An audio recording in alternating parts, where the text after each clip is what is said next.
Hi everyone. We will Hey be everyone, starting in a hi. few minutes.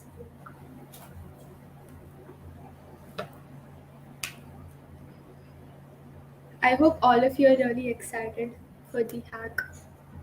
Because we definitely are. It's been like 4 months of continuous mailing, engaging ourselves with something or the other, and we're really excited and finally happy that this is happening. It's finally coming true. Finally.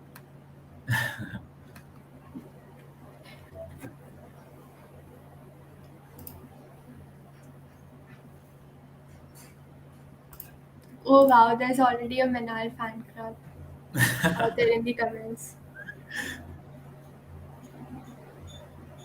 I mean, we already saw Natal fan club in Women Techies, so I'm really excited to see how my Oh fan club yes. is this time.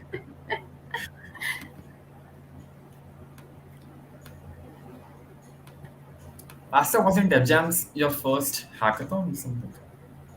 It was among your first hackathons. No. My Oh, first no? hackathon for organizing was Women Techies. Ah, okay, okay, yeah, yeah, yeah. What was Well, yours? mine, yeah, even my first hackathon for organizing was Women Techies, and I had like amazing fun organizing the entire event. It was amazing. Hopefully they enjoyed it just as much as us.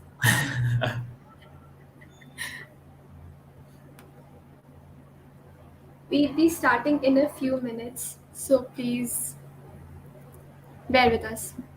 Not that you have to because you already love us so much, but just in case.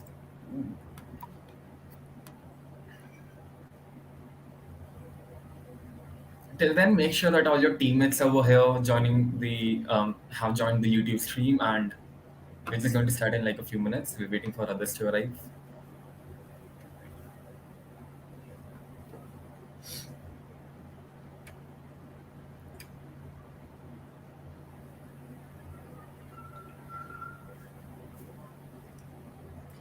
Before we begin, we have a community on on our Telegram and Discord. So it would be really great if the coordinator could put up the links to both our Telegram and Discord outer circle on the Uh, chat. you can you can network with people over there. You can ask your doubts. You can ask anything to us related to tech, or in case you have any other general doubts. So like feel free to make yourself home and join our Discord and Telegram servers.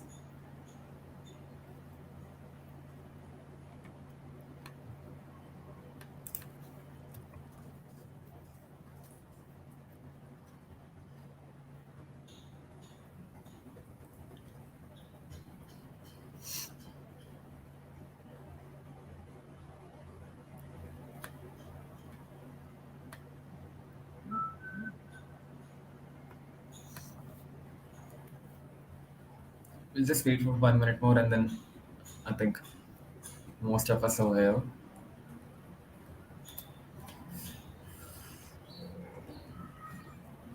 I'm really excited for DevJams that it's finally taking place. It's finally happening. Everything's finally coming true. Finally.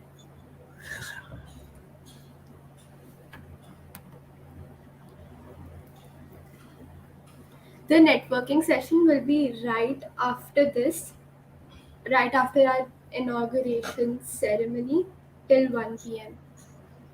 You can meet and find your teammates if you haven't already because we received a lot of requests that you guys couldn't form teams, right?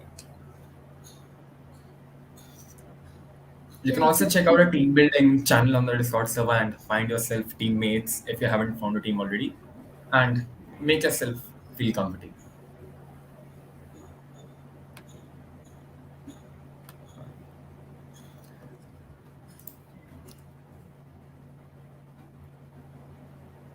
Um, I think a lot of us are here.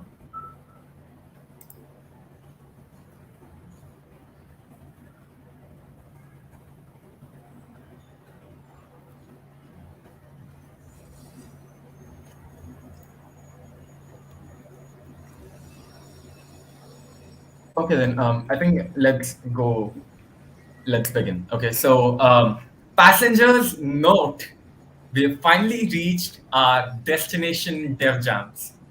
Today, on the 20th of November, we all are gathered here to free the creative potential and bring out that change maker within all of us and be a part of the world changing experience with our amazing creative, coding, and managing skills.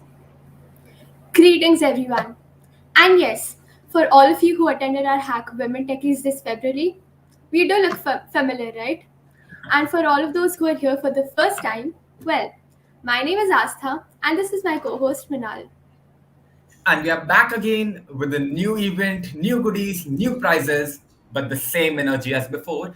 And welcome you to the sixth edition of DevJams, the annual flagship hackathon organized by Google Developer Student Club's VIT Velour. GDSE is a group of passionate designers, developers, managers who work together to bring about a collaborative result that betters the life of people all around us. We've been consistent in training and teaching the student community at VIT and hope that DevJams will be just as an educational and a worthwhile experience for all of the participants present here. The main goal of this hackathon is to encourage tech enthusiasts from all across the globe to develop their ideas for the future. The hackathon focuses on providing students and upcoming entrepreneurs with a platform to develop, compete, network, and present their ideas to solve real world problems. I'm really excited to be hosting DevJams this year because when we went through the registrations, we realized that a lot of you were freshers.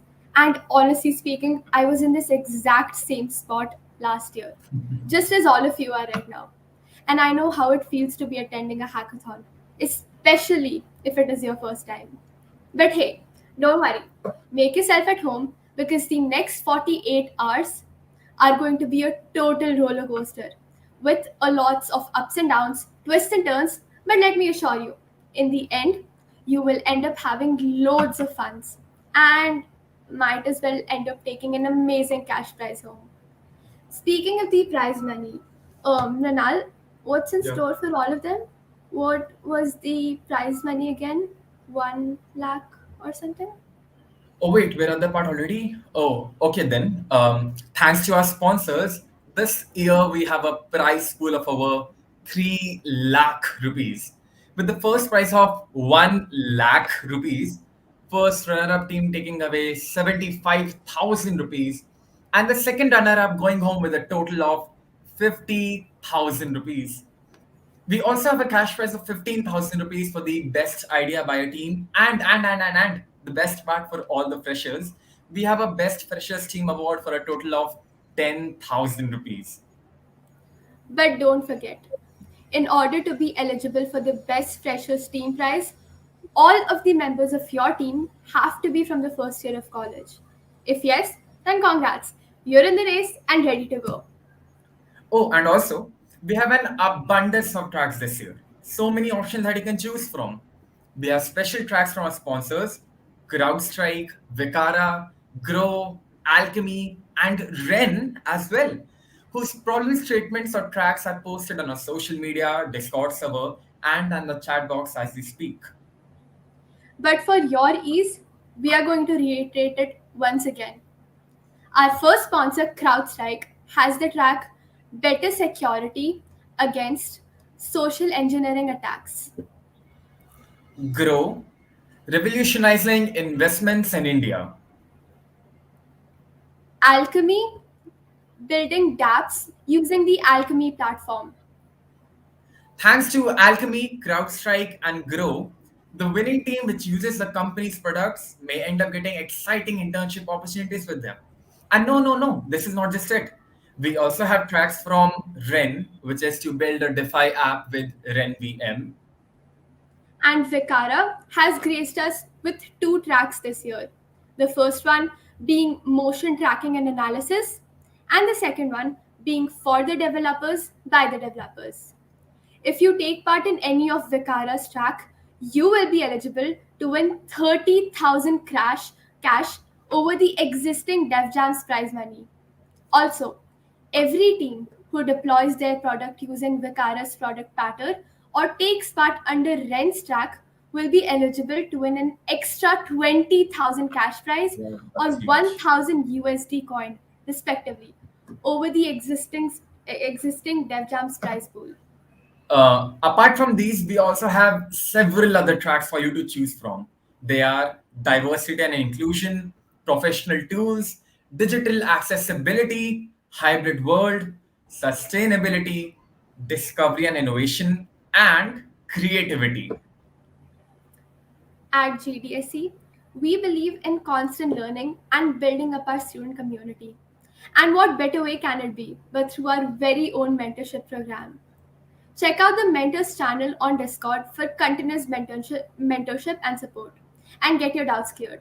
If you're unsure on whom to approach for the doubt, just check into our waiting room on our Discord server and someone from our tech team will help you out. Just a side note, in case you haven't joined the Discord server yet, the link to it is dscv.it/DJ21 Discord. And again, one of the coordinators has put it on the chat box for your ease. Now, if we were in an offline hack, we would have been sitting together, probably eating pizza, listening to Yeah. music, and coding together. So this time, we tried doing things a little differently, and we ask you to join us on a platform called Qmo Space, which helps us bring a similar vibe to what offline feels like. You can play games over there, listen to songs, watch YouTube together, or just sit at the bar and code together with your squad.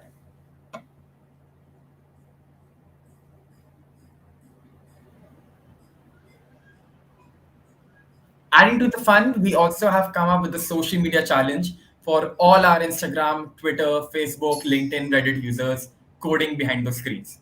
Just take out your phone, snap a moment of the hackathon you would like to show to the world, and post it on whichever platform you like with hashtag destination DevJams. Get a feature of your post on our official DJ21 app by using the hashtag and share your experience with other hackers about the app.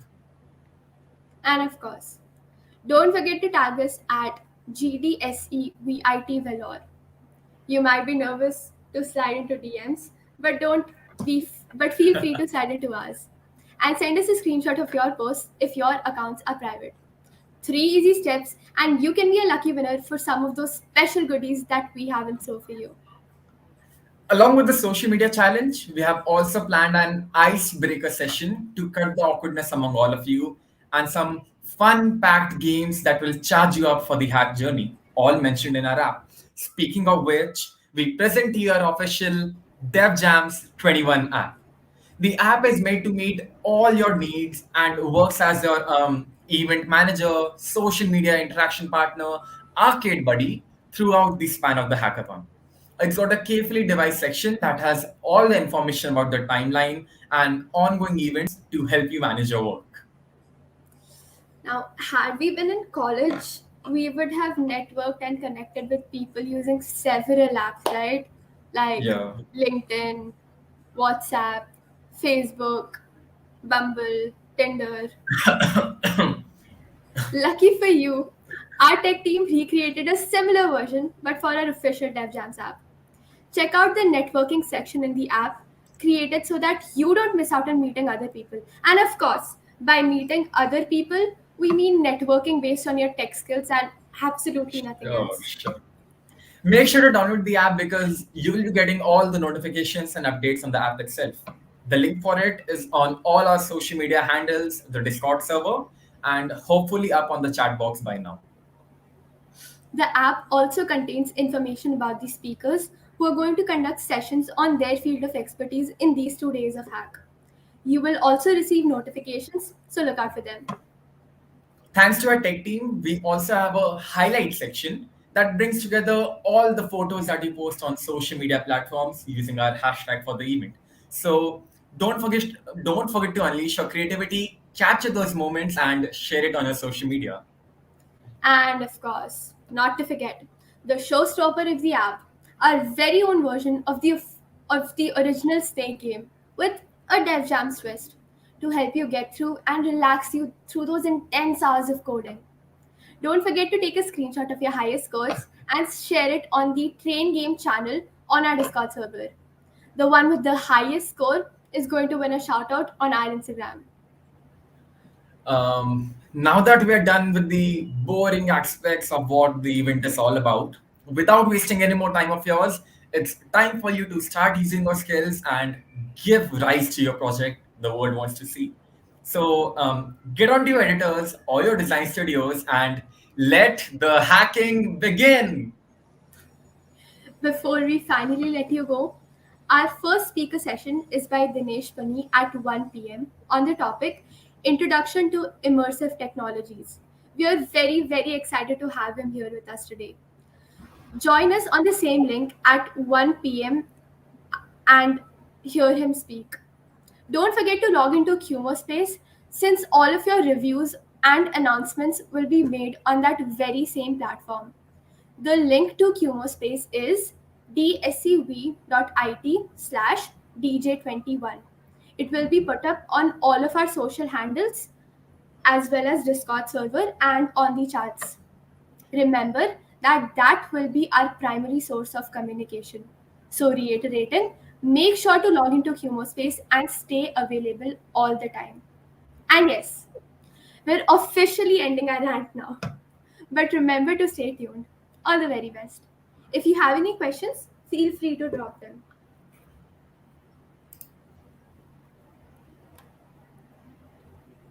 Ah yes, I finally see my fans.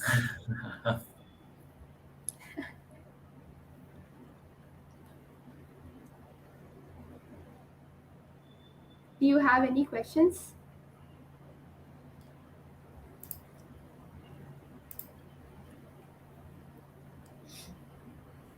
Qmo Space is the platform where all of you can, code together.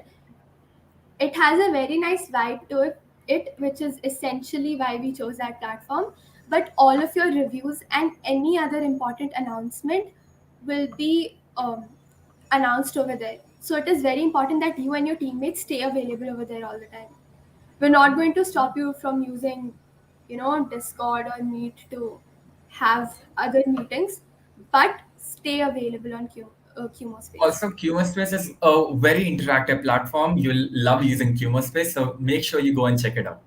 Yes. My fans are more now. Oh, and also, before we forget, Deepnote, our platinum sponsor, has an exciting mini event as well as and also a workshop planned for everyone. Deepnote is a new kind of data science notebook, Jupyter compatible with real-time collaboration and running in the cloud. Join Chanakya and Alan, a data scientist at Deepnote, at 10 p.m. IST today to learn the smoothest data science workflow ever.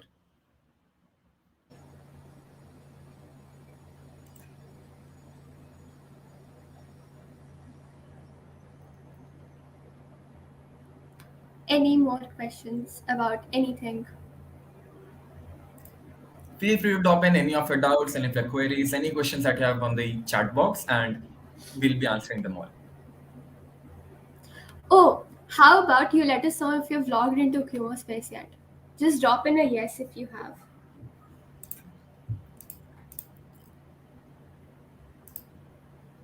Also, make sure to join our DevJams Discord server because we will be also putting up important announcements and updates over there. So make sure you're there.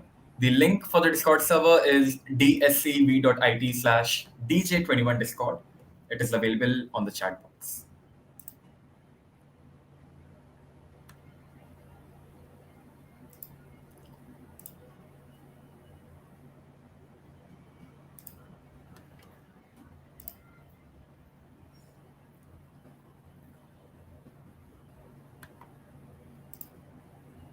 How are you guys so cool? Thanks, Sanjay.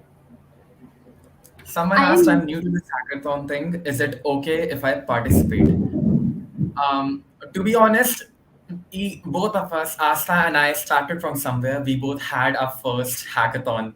Like we both participated in a first hackathon last year, and we had to start from somewhere. So it's totally okay if you participate.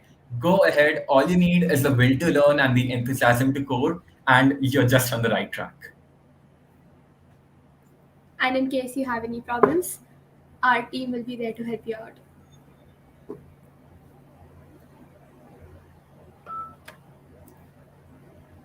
Stay tuned on Discord server because we'll be rolling out important information and updates over there.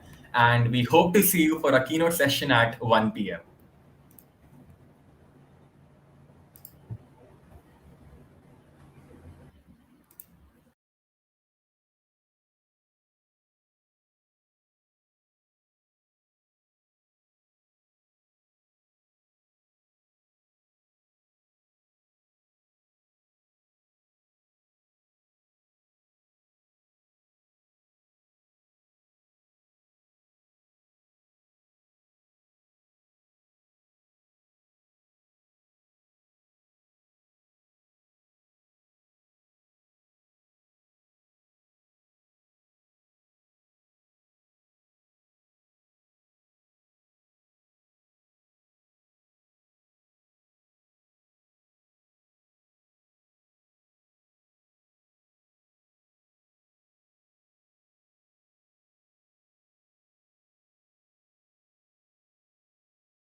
Hi everyone, we'll be starting with the session soon.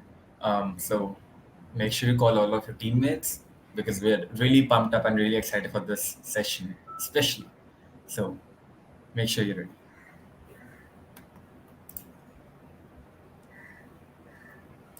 I hope all of you have made your teams already with the help of networking session, and I hope it was a fun one. Also, I really hope that all of you have joined Kumo Space by now. If not, please let us know. We're here to help all of you out.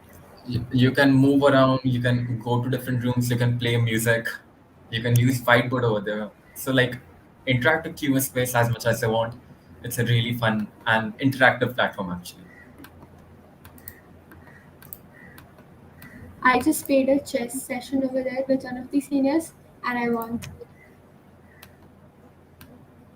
It's super fun. We welcome back all of you. We hope all of you have had your lunch and are ready to grind for the next 48 hours. We really hope you have familiarized yourself with QMO Space, and if you have any doubts, feel free to reach us out on our Discord server. Everyone over there is really welcome and will be very happy to help all of you. And if you haven't already, make sure to check out our Qmo space. The link is in the chat box, dscb.it/dj21. It's a really cool and amazing platform to network in an online setting. So make sure you check it out. The first speaker for today's session is Dinesh Punni. He will be talking about Introduction to Immersive Technologies, and this is a session that I'm sure many of us are really looking forward to. Mr. Dinesh has a deep-seated passion for learning and technology. Together with over 5 years of experience in immersive technologies, his mission is to pave the way for growth in the AR/VR industry. So, calling upon the stage, Dinesh Punni. All right. You guys can hear me clear and see me? Yes, we can. Yes, sir. Wonderful. Cool. Yeah, welcome first of all to the DevJams21 hackathon, and thanks a lot for having me as your keynote speaker. I'm really honored and excited to share my personal story about how I got into AR VR. So for anyone who doesn't know, VR, virtual reality, and AR, augmented reality, I hope by now most of you guys know it already because it's been quite in the media a lot recently. So it's a really, really, really exciting technology. So first of all, my name is Dinesh, and I help people and developers to create a professional AR/VR portfolio. So if you, for example, want to learn how to create really high quality and professional experiences in this field, then just check out my website or any of my social platforms. But again, I don't want to talk too much about that because I think I have some really hopefully interesting and good lessons to share with you. So many of my mistakes that I did when I entered this field, how I got into AR, VR, what I learned through that, and many mistakes that I did that you hopefully don't have to do as well. But before I start, I would just want to say, like, you guys and girls, you are really awesome. So one of the main lessons already from my story is attending events like this. So I'm very, very confident that most of you, if not all, are already on a very, very good path already because amazing event. And I'm really excited to see what you are building in the hackathon. I actually recently also had a VR hackathon 2 weeks ago, and it was really amazing. We created like 40 VR applications in 3 days, and hopefully we will see something similar here as well. And again, like that is one of the best things you can do already because you just meet amazing people, you build your portfolio, you show that you're interested. But let me today share my story of how I got into the field and many of these lessons that I've learned through that. Thank you So so much, sir. It's a privilege for us to have you over here and share your experiences with us. And thanks a lot. We're really excited. Cool. So I want to take this presentation a little bit different. I don't have many slides at all, like for the whole story. I just want to talk with you really, like a personality in person. And so I didn't blow it up with any like keynotes, bullet points, all of that stuff. I will share some lessons at the end of many really important things that you can apply today to this event and also throughout your career. But yeah, that will come later on. So my personal story, I mean, technically it began when I was born, but we don't want to go that far. I want to start when things got interesting and when things got related to also this event and this technology. So I've got my first contact with VR back in 2014, 2015, that kind of time range when I tried out the Oculus DK2. So it's a pretty old headset, not this one right there, for the very first time. And yeah, that was already like 7 to 8 years ago. And back then, I was still a computer science student at Freie Universität Berlin. So I was studying in Berlin. And I didn't really know what exactly I wanted to do. But after I tried out VR for the first time, I was like completely blown away. I was literally like putting on this headset. And then I was actually like so fascinated by this roller coaster, exactly, that I went back and punched the wall because I completely forgot that I was actually having a wall behind me. And at that moment, I knew, okay, I want to get deep down into this technology because I was like, what was one of the first things I was really fascinated by? And like probably many of you as well, and just kind of normal, I really had a strong need of a good paying job, of course, like a good paying secure job. And I wanted to combine my passion for VR and making a good career. So I decided to really immerse myself into the topic. So that was kind of like the setting, the basis of how it all started. And then I really took like one of the lessons already really at heart. 2016, I started to go to a lot of events, like I don't even know, maybe like 20, 25 plus events. I went to a hackathon almost every month. I went to the, for the first time, also alone, to the Unity conference back in Europe also, and many, many other organizations. I also had then started to organize these kind of events as well. So I really got deep into the community, which is again like one of the best things that I have done for my life and something that I would recommend you as well. So yeah, a couple years in, so 20, let's say like 2017, around 16, 17. I was already building lots of applications already, small apps. I was still studying computer science at FU Berlin. And then things started getting rolling. And some of the founders of the VR Berlin meetup, they came across me. They told me to work on the startup as a co-founder and CTO. I mean, in the future, of course, not like immediately. And I was really excited about that because they had a HoloLens project, which is amazing. Because like back then, and I know I sound pretty old if I say back then, but like I mean like 2016, so not super long ago. Back then in 2016, the HoloLens was not really available like at any place in Berlin or Germany at all. So it was a really, really exclusive device. And we already started working to selling like code and projects to enterprise customers. And then, I first was really hesitant on doing that because obviously working in a startup takes a lot of time. So I was really thinking about, okay, what should I really do? And at some point, they just convinced me to go all in on the startup. I actually then dropped college, which is something I don't recommend you guys, so no worries, nothing like this. But I decided to go all in on the startup and quit my university for that. I quit also many other like side projects I did and went all in on the startup really. And things initially worked out pretty well. Like we are talking about like mid-end 2017. I started like building prototypes for the HoloLens all the time. I was like, I mean, sometimes I had like these presentations. I had to work until 5 a.m. in the morning. All of that startup lifestyle you maybe know already takes a lot of time, and things started going well until we hit 2018, and that was maybe like the really like life-changing year. I'd really say like here a lot of things happened. I really went to the unknown stage, I would say, because we started talking about company shares and money and all of that stuff that usually is not the usually is a reason to get into conflict. So we had a lot of conflict back then because initially they promised me to have like 30% of the company, like like a regular co-founder. But yeah, later when we went down and down even more, when I've built the products already, they were kind of hesitant. Could have many reasons. I don't want to get into too many details about it.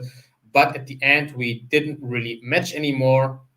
And they just decided to move on without me. So kind of they kicked me out really. And so there I was. It was March 2018. Around, I didn't have any college degree anymore and any university path anymore. The startup failed pretty hard because they left out without me. They just took my code. I didn't have the budget to go with lawyers or anything like this. So it was really like a worst case scenario.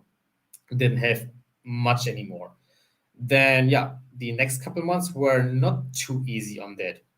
And also one of these lessons, like don't go overdo with your dreams, like do your calculations at least like a little bit, something I will learn later on, I will share also with you. But then I started to, yeah, of course, like look for jobs, obviously. Like if I don't have the college part anymore, I don't have the startup part anymore, I will need a job. And I was really fortunate that I found a job in the VR field. So exactly what I wanted to do. Because also like back then, there were not so many VR and AR jobs really, like because it was just emerging like in the early stages. I mean, that was 2018, so it was okayish already. But the issue with that job was it was on the other side of Germany. So I was living in Berlin, and the job was in a small, not village, but like maybe like a small town on the West Germany, so 6-7 hours away. So I decided to go that way to kind of start a new life, to go in the unknown. I didn't know anyone in that place. I just went there. So I left Berlin to start as a AR VR developer. And at the same time, I also started my side hustle, which is what I do today full time now, fortunately. So at the end, things kind of work out well. There's a happy end as well, but still like many, many, many, many failures down the road. And hopefully through these failures, you can learn a lot to not do the same mistakes. But yeah, so I went to this new place, completely unknown. I didn't know anyone. I wanted to start a new life, basically. And again, the name of the town is Essen. So I went there, and I was actually making good money for the first time. So I was like already in the top, I would say 25 percentile of highest paid jobs in Germany. And now you may wonder, okay, how is this possible? Like this guy just dropped out of college. He doesn't have anything. He doesn't even have like much experience, to be honest. So how did I get these well-paying job for VR technologies? And the biggest thing, or one of the biggest things, I hope I won't say this too often, but like many of these lessons are really crucial because they really reflect on what I have learned through the time. But one of the really, really main reasons why I got most of my jobs is, and you're in a good place for that, is I had a portfolio of applications that I was literally showing all the time. So honestly, like I think by now I had 5 or 6 jobs, and now of course I have my own job. But through all of my jobs, I always had the same procedure. Like they told me, okay, what do you want to do? I want to be a software developer. And before I went into VR, I was building games and applications in Unity with on my phone, basically. So I always took my phone, just sent it to them, like, here, check it out. This is what I've built. And they were really impressed, obviously, because it was a well-polished game. And that got me my job almost all the time, including for this one in Essen. I had back then also a couple other applications for VR, of course, that I could show. So building a portfolio was amazing Kickstarter in boosting my, let's say boosting my probabilities in getting any job. So if you have a degree and you have the portfolio, the experience, if you combine these, you're already like a top 10 percentile on getting these job applications. Hopefully, yeah, interesting for you. And the cool thing is now you are at a hackathon, so really appreciate that. Like that is amazing. Whatever you're going to build now, it's going to help you in the future a lot. And I will show you how exactly you can do that. So yeah, new life in Essen. I told you I was having this full-time job and I was having my own side hustle. So I decided, okay, this is going to be a couple of hardcore years. I was working 40 hours a week on this job, about 30 to 40 hours a week on my own job as well. Like basically in the morning at 7, I went to the gym or so. Then I was working from 8 to 4 or 5. And then from 5 to 10, I was working on my own business basically. And that was really, the story of my life for the next couple of years. Fortunately, I also had some projects going on as well. So I really wanted to build my online business by educating people. And this is again what I do today. And I really have a strong passion for teaching and learning new things. So I started building these courses, and I think that was maybe one of my biggest lessons learned, because these courses, they failed horribly. Like they failed on the highest level you can imagine. So what has happened? Basically, my first course, what was it called? Similar name to my courses now, Getting Started with VR Development, something like this. And I did not start small, like what I would recommend you to do now is like start small, build something simple, and then iterate over time. I decided, okay, why not build a huge mega course, which was like more than 100 videos.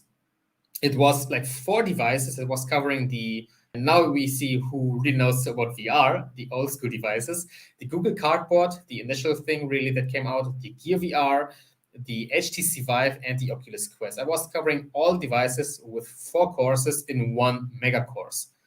Obviously, that was not really good because I was taking thousands of hours into making this course. Of course, I had to learn all the technologies. I had to learn all of the things. I have to build apps. So I built 4 apps already, or 3 or 4 apps already. I had to do all the editing. And now imagine each video took me 6 to 8 hours to edit. And now you can do the math, like 6 to 8 hours for one video. The last course had about 105 videos. And I did the course 3 times because the first 2 times I did so bad that I could not even share it to anyone. Like they were on such a bad level that I actually had like background music without noticing and all of that stuff. So the quality was horrible. So let's say I spent like 5,000 hours on the first course, and I took a vacation from my main job to be able to do this even more. And then it doesn't work. I publish it, and how much do you think we sold? I don't know. Maybe I think you can use the comments or not. If not, then it's also okay, because your answer, which is nothing, literally represents what I have sold. Like I didn't sell a single course. Technically, I sold one, but that was a close friend of mine. So I spent like 6,000 hours on this course. I didn't sell anyone. And this is something that I want to give to you. Whatever project you do, doesn't matter if it's VR or if you want to learn, I don't know, like web development or Python, you want to start a side project, start small and build up. Because I could have, and now that's how you speak if you know that you learned something. I could have just built something small, just the cardboard course, like 20 videos. Push it out, and then I see what doesn't work, because like, okay, way too much, no marketing, nothing. I didn't know my market, many business lessons I've learned. And now you may think, okay, that was the first course. So what about the next one? Well, my second failed, the third failed, the fourth failed, and it kind of went on. But through each failure, I learned new things. So on the second one, and I don't want to go through all of them because that would be taking a little bit too long time. But the second one, because that is interesting, was my first HoloLens course, which I thought would be the best course in the world, because that was the very first course on HoloLens on the planet. So I was like, okay, that must be pretty good. The problem is nobody had even the money or the access to this device. So I was making a great course, but the market didn't demand it. So obviously nobody needed it, because nobody could afford this device or even have this device. So I was again like, oh, god damn it, left alone. And actually, fun fact, Unity almost bought the course. It was such a crazy story, but they reached out to us and they was like, okay, this course is really good. We want to have it in our library. And we moved back and forth. At the end, they had some really weird demands that I updated the course like every single month, which does not make any sense. So I just decided to ditch them, and it didn't work anymore.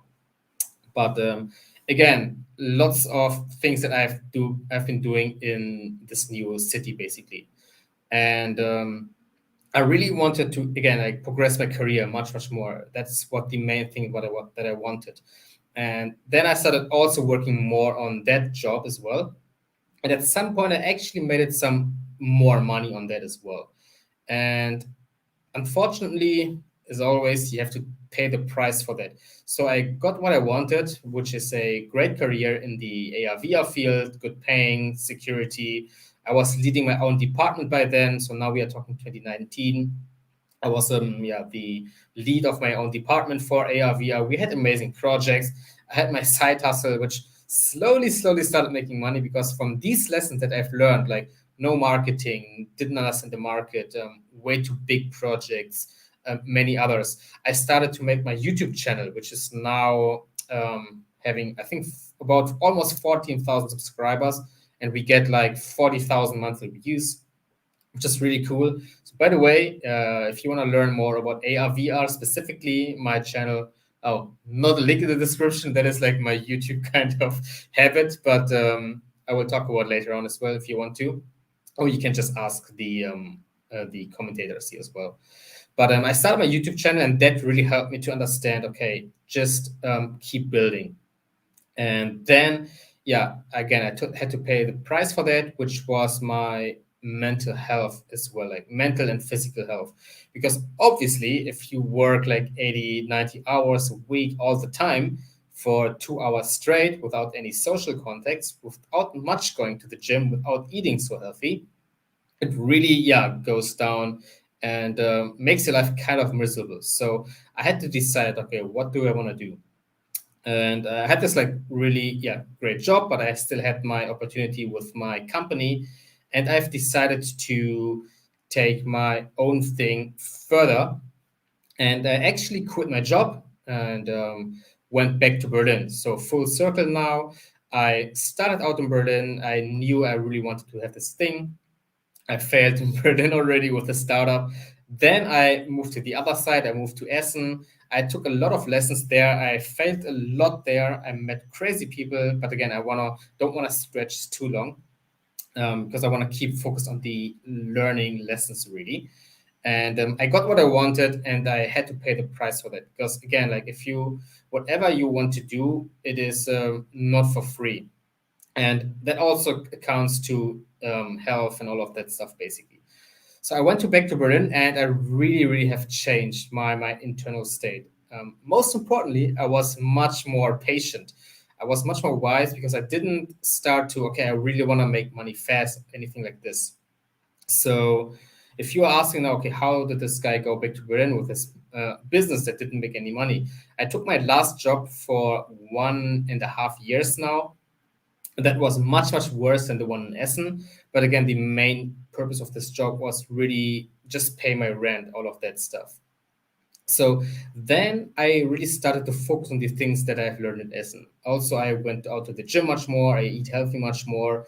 Many of these things that you don't appreciate in your earlier phase, I would say.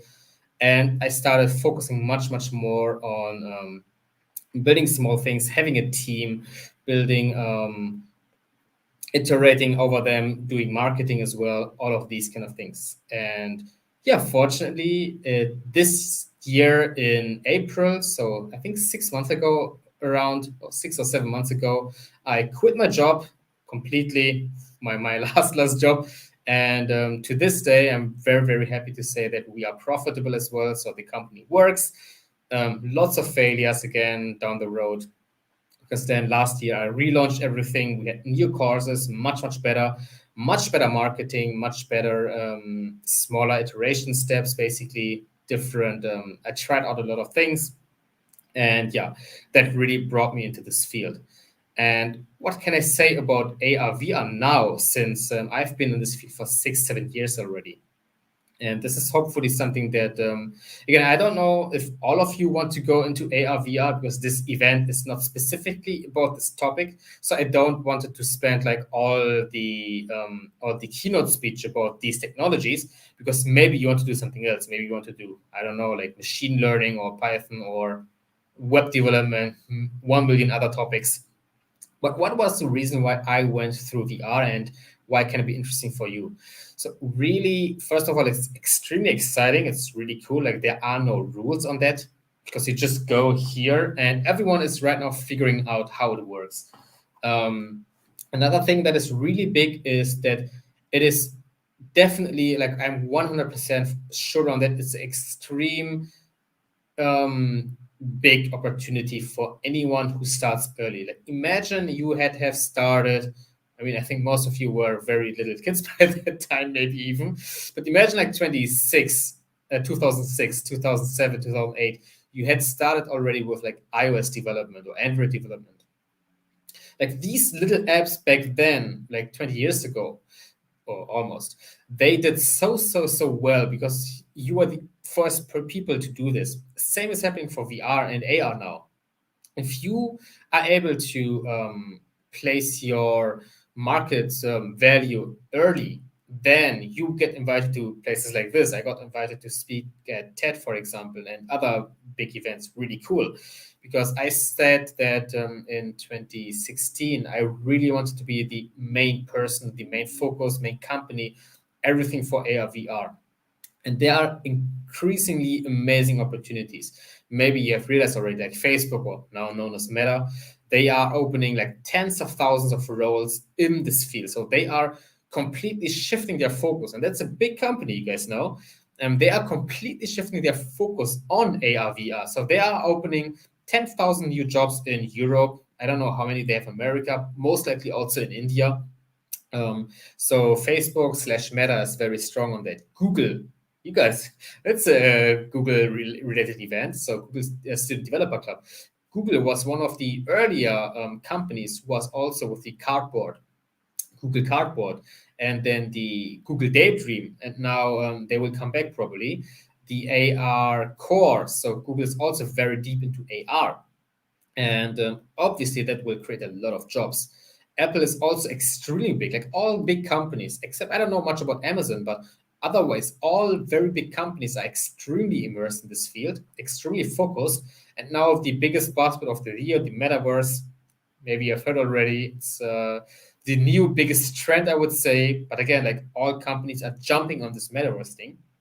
And this is also your opportunity to really explode this field.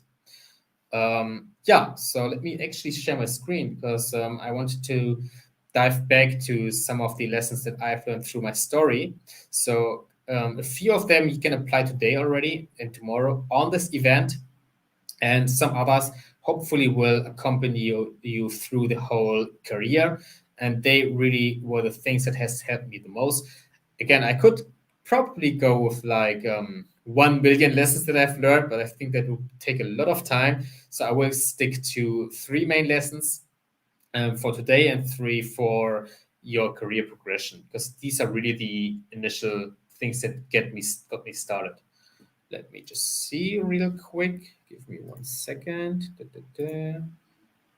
And share my screen. And there we go. I guess you can see it now. Yeah, looks like. So what are the, again, start small and simple. I think I've told this like 100 times already, but this is so crucial. I think this is really the biggest mistake that I see some of my very intelligent colleagues, partners, people I work with, people I coach, my students, anyone, and myself included, my older self. We start with a big ambition. We want to build the next big thing. I don't know what it is, like the next Oculus Quest, the next Metaverse, the next GTA 5. I don't know.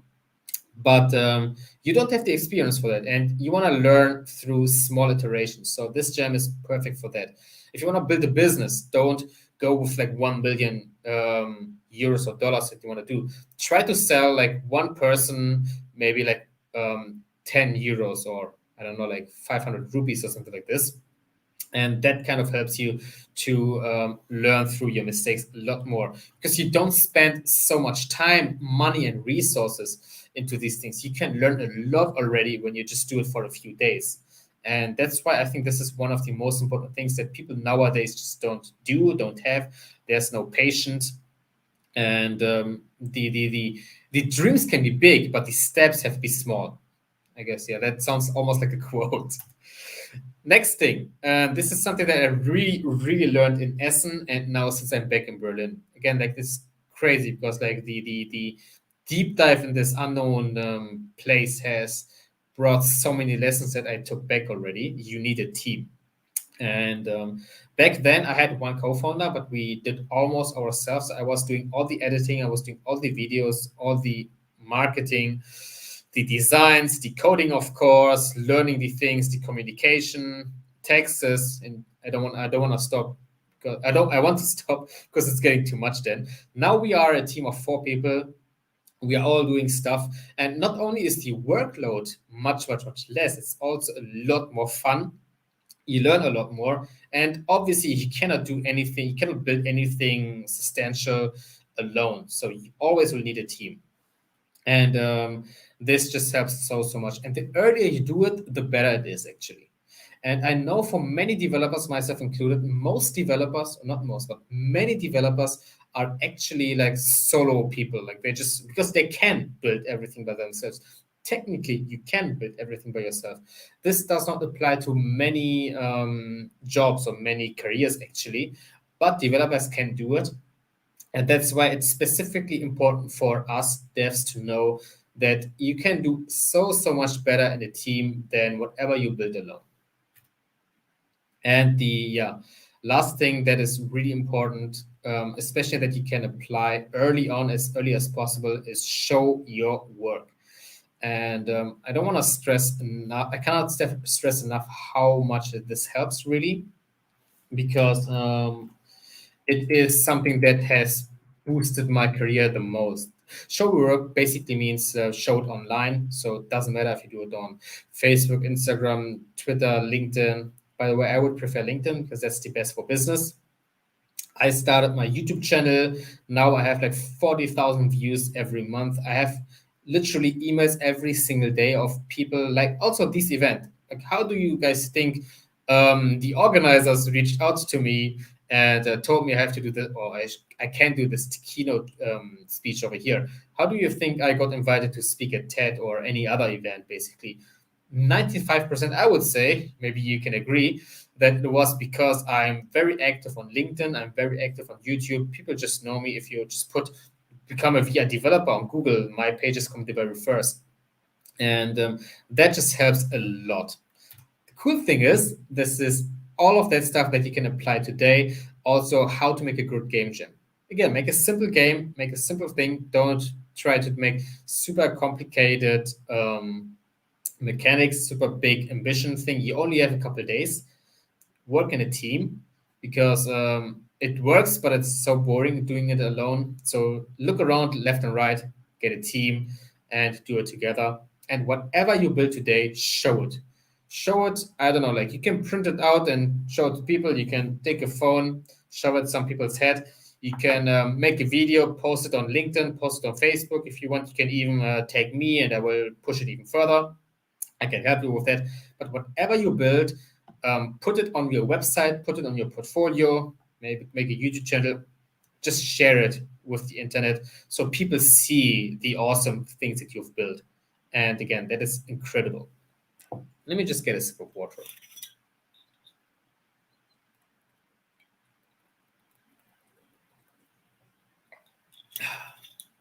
So, okay, so what else? Again, I try to take these things that I just talked about on my story, and that is one of these. So really like to get to the top 20% of your peer group, of your competition, I would say. The biggest thing is learning and failing often. And I most likely won't get too deep into this because I think you all know that learning is very important. So I want to focus on the failing part. Again, like learn every day, all of that stuff. I'm pretty sure you know this already, but I'm failing. So don't see failure as something negative or like your life is ruined or something like this. Like I failed like 1 million times. I'm pretty sure anyone who has built something sustainable and something bigger that works has failed a lot of times. But try with each time you fail with something, try to take out the lessons that you've learned. So my first course, when I failed, I learned, okay, make it small. My second course that I learned, that I failed, okay, I learned that actually it got me to start the YouTube channel. I learned marketing is very important. The third course that I did is I didn't pre-sale it. So now I pre-sale my courses. I sell the course before I even create it, basically, like Kickstarter or something like this. I didn't pre-sale it, so we only sold a very little amount of time. The next course I did, I don't even know anymore. I think my website was pretty bad back then. I didn't have any design, so I focused more on design. Now I'm focusing on storytelling, which is also why I want to express my new learnings, my new things that I'm learning through this keynote speech as well. So always keep failing, keep learning, and trying out new things. That helps a lot. Yeah, and this is the coolest part. I'm so happy that I had this on my speech over here, because you are already doing it. So you are already on a very high level, in my personal opinion. Because first of all, you are in a great college, of course. That is super important. Like universities are helping you a lot in also progressing your career. But I think going to events like this is super critical. So not only you are again like meeting very dedicated people, so everyone on your virtual left and right, I mean it's an online event as far as I know, so everyone on your virtual left and right is equally dedicated, is very eager, is very smart probably.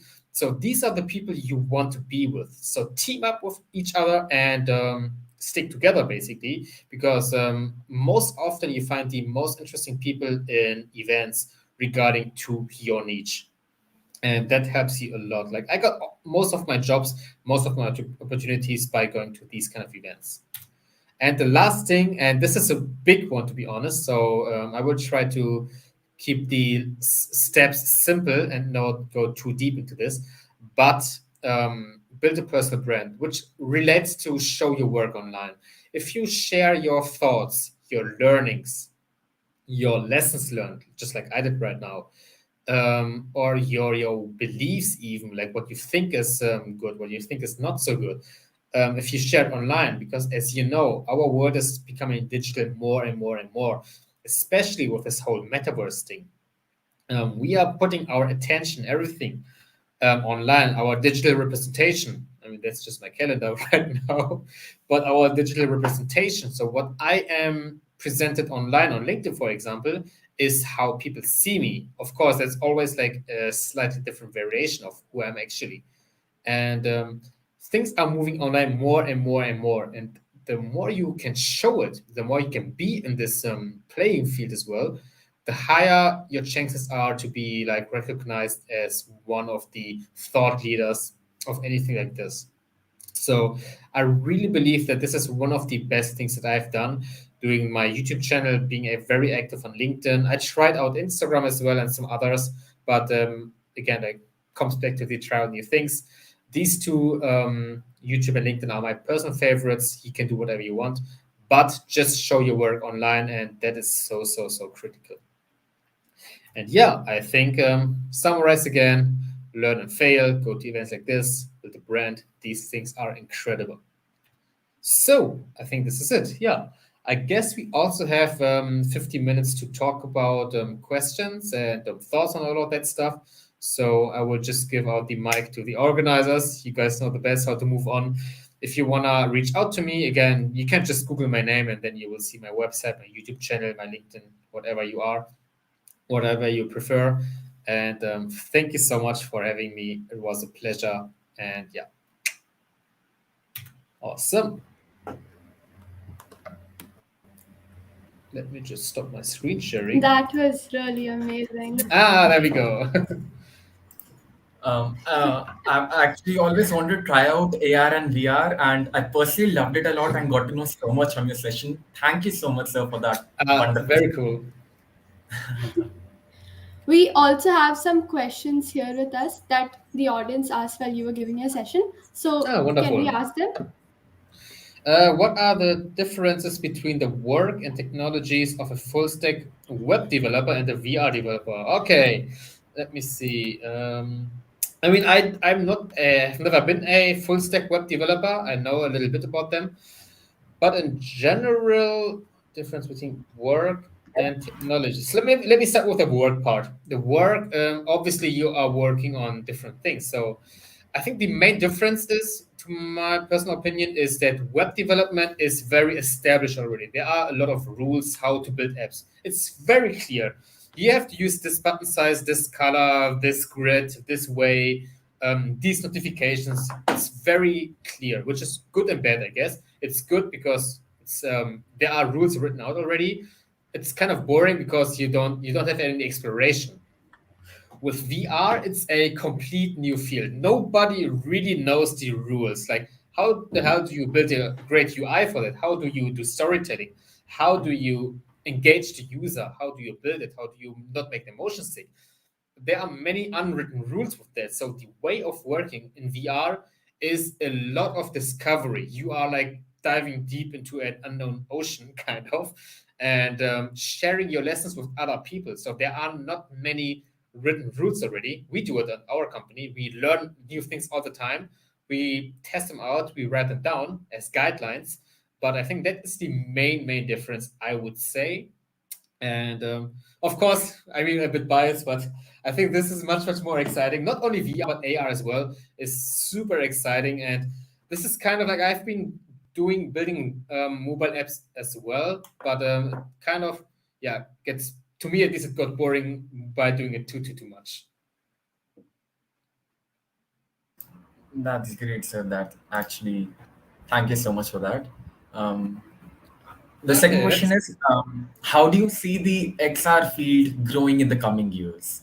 that's a great question. I'm like 200% convinced that it is growing as crazy, not only in the coming years already.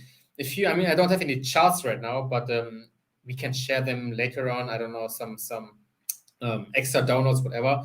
But there are like a lot of statistical data that shows how many trillions of dollars are estimated in growth of XR technologies. If you only take 2014 to today, it is already like the hockey stick kind of graph. Like, it's growing so much. And companies like, I mean, Facebook is huge, and their main thing is AR VR now, and other companies as well. And if you see the reflection in investors putting money into this technology, big companies like Nike and Adidas, Unity, Unreal. I could not stop with big companies, all automotive companies in Germany, which are pretty big, I would say, and all big tech companies. Every single one is super deep in XR, and that's just been reflected in the money spent in this field. So I'm 250% confident that it just keeps growing like crazy. That's great, sir. Thank you for that. Um, the next question is, how difficult is the transition from a software developer to an AR or VR developer? How Ah, was that's this a journey?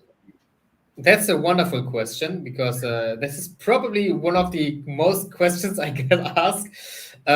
Fortunately, if you are a software developer already, I would say it's not too hard, to be honest. Like, especially since like for AR VR, there are usually two ways on doing it.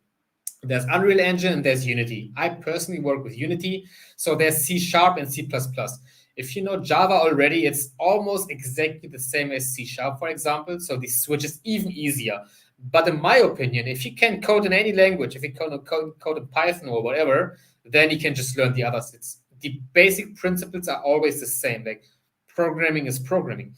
You need to know a little bit extra things here and there, like how does it work, how to think of motion sickness, how does like 6DoF works, 3DoF, some technicalities. But if you are a good software developer in one field, it's actually very easy to switch to VR.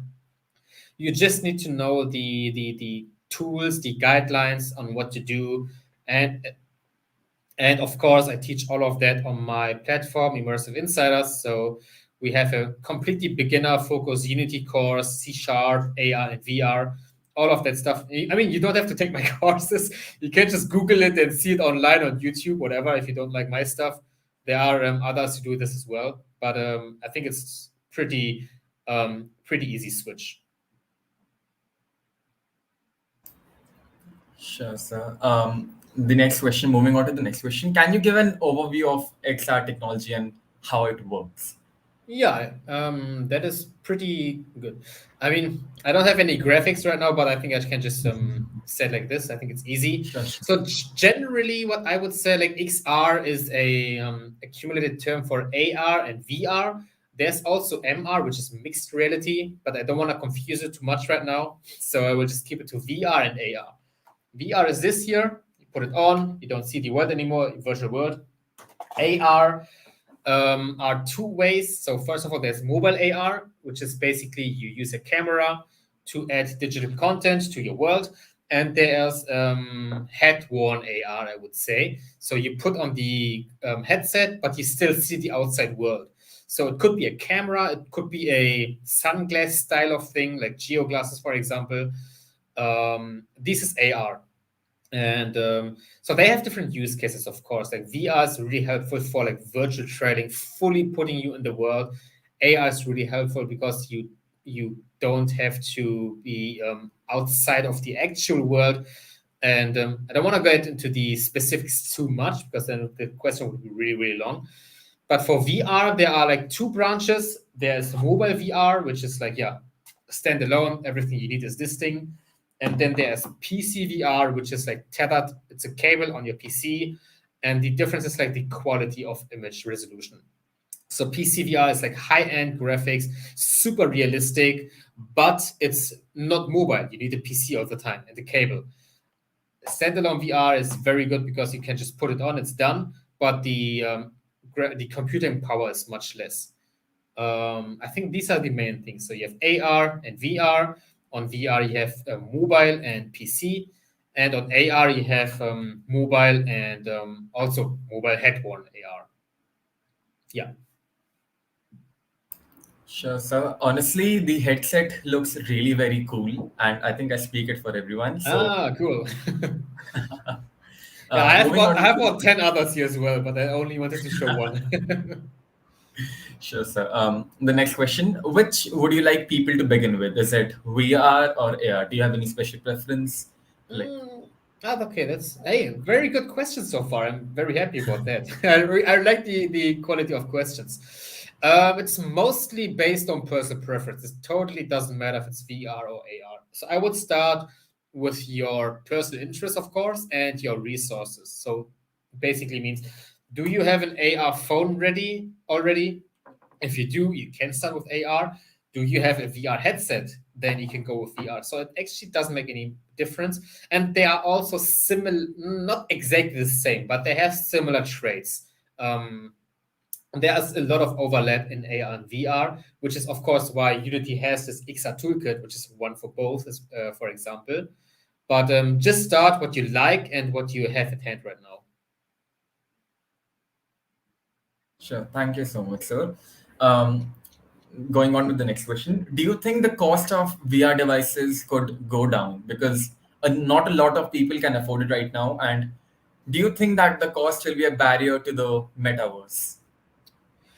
I'm also quite confident that the costs will go down because it has been going down already a lot from the couple of years, like 2015 or 14 when I started out. I mean, okay, then I bought prototypes, so they were not expensive. But a couple of years ago, like the HTC Vive cost like 1,000 euros, which is a lot in rupees as well. So they were quite expensive, and now the cost is already shrinking a lot. So this device, the Oculus Quest 2, which is probably like the one of the best devices out there for the price, it's cost like 300 euros. If you want, I can calculate how much it is in rupees. 300 in RS. It's about 25,000 rupees, I guess. Which is a lot more. It's not cheap, of course, by any means, but it's a lot more affordable than a couple of years ago, where you had to pay like 3 times the price. There are cheap VR alternatives as well, like cardboard that just costs nothing because you just put your phone in. Obviously, the quality is much, much, much worse. But yeah, I think over the years it will just go down and down more and more because these companies really want you to spend time in metaverse. So I think it's just a matter of time when you can get these things for like, I don't know, like half of the price from today. Fair enough. We have one last question, and that is, what are the signs that a personal brand for me is getting better? Okay, that's also a pretty good question. I could give a very, very long answer to this, but I will keep it reasonable. Mm, so a good indicator would be people are reaching out to you for the questions in your field. Like it's not so much about like follow up because you can buy that stuff anyway, so it doesn't really matter too much. But one thing that I really would say is your DM, like your direct messages. People are just asking you, "Hey, how can I do this? How can I do that?" I get these things every single day by now, and I guess it's a good sign. It's growing more and more. You get invited to events like these, so people are reaching out to you. People and companies are reaching out to you for your expertise. That's a very, very, very good sign, I would say. The best sign. Um, Thank you so much, sir. That was actually a very good answer. Cool. Thank you so much for that. We are This, so glad that we got the opportunity to host an amazing speaker and an equally motivating tech enthusiast like you. Thank you so Thank much, sir, you. for giving us your time. Um, Wonderful. Yeah. I wish you all the best in your event and thank you for having me. thank Thank you you so so much. much. For the rest of you, if you want to connect with Mr. Dinesh here, his LinkedIn is up on the chat box as we And speak. there.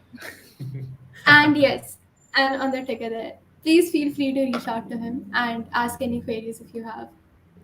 Cool. This Wonderful. marks the this marks the end of our first session, and we hope that all of you have already start hacking again. Please log into Kumo Space because all of your reviews will be on that very platform. Thank you so much, Mr. Dinesh. It Thank was you so really much. an amazing session. Wonderful. Great to hear.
Hey guys,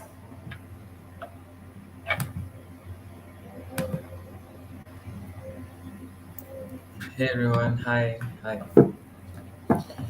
I hope you guys have started hacking already. How's it going? Sorry, coding already. How's it going?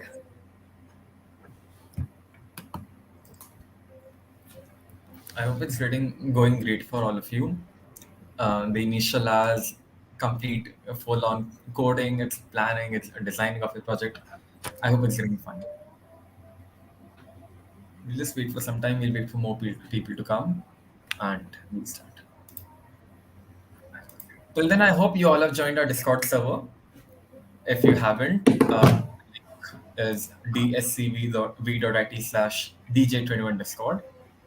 Please join it so that you're updated with all the latest announcements and any information that we want to share to all of you.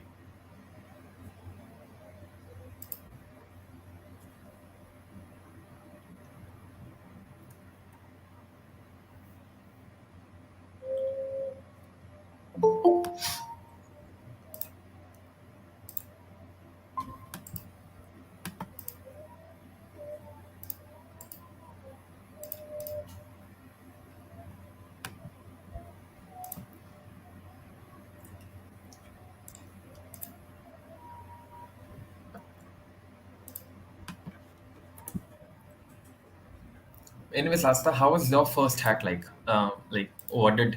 What were the emotions that you were going through in your first hack? I remember being so scared because the first hack, I did not know much about coding. I remember just Stack Overflowing everything. How was yours? I remember in my first hack, I looked up tutorials of Figma a day before the hackathon so that my team isn't disappointed in me, and I somehow made the front page of the entire website. So quite happy, but also disappointed.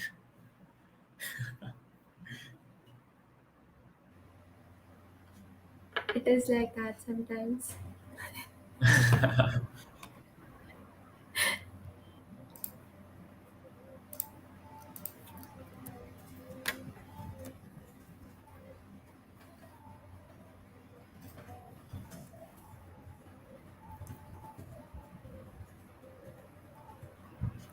We know it might be a lot, it might be a very scary experience for most of you. For not most of you, but like all those who are attending hackathons for the first time, first years especially. But don't worry, check out our resource hub, that is resources.dscvit.com. We have a very specially curated resource hub, um, organized by our own tech team, members of GDSCBIT, where we have kept all resources regarding many different domains that you could find in the tech world. So go check it out and feel free to explore the different domains, and don't worry about your ideas. They are all going to come up great in the end.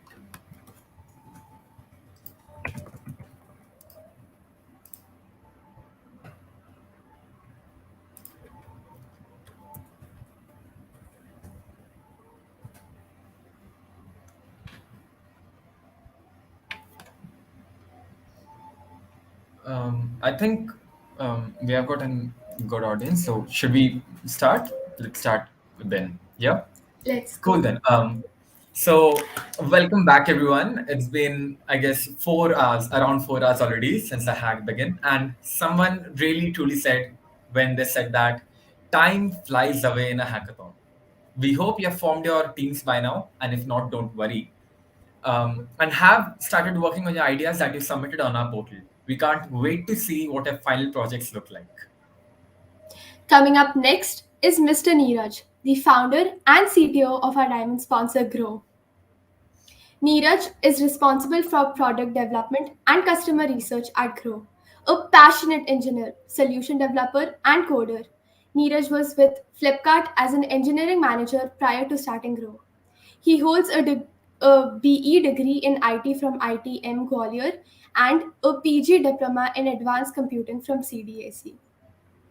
We also have Mr. John Francis and Mr. Saket, who will be taking this session alongside Neeraj. Hello, sir. And hello, sir. We see Hi. Neeraj is already here on stage. Hey, thanks, Sunil and Asta. Are we waiting for more folks to join, or can we start? Can you can Sir, can you audible? yes, sir. So, whatever's up to your ease, you may start whenever you want. Cool. Okay, I wish I could see the audience. How many folks have joined? It's much more fun when when you can see people. But guys, I'm really excited to be part of DevJam 2021. This is first time I think we are participating with you folks, and very happy, very happy. The reason we do it all the time in Grow is that there are only limited number of interns that we can take.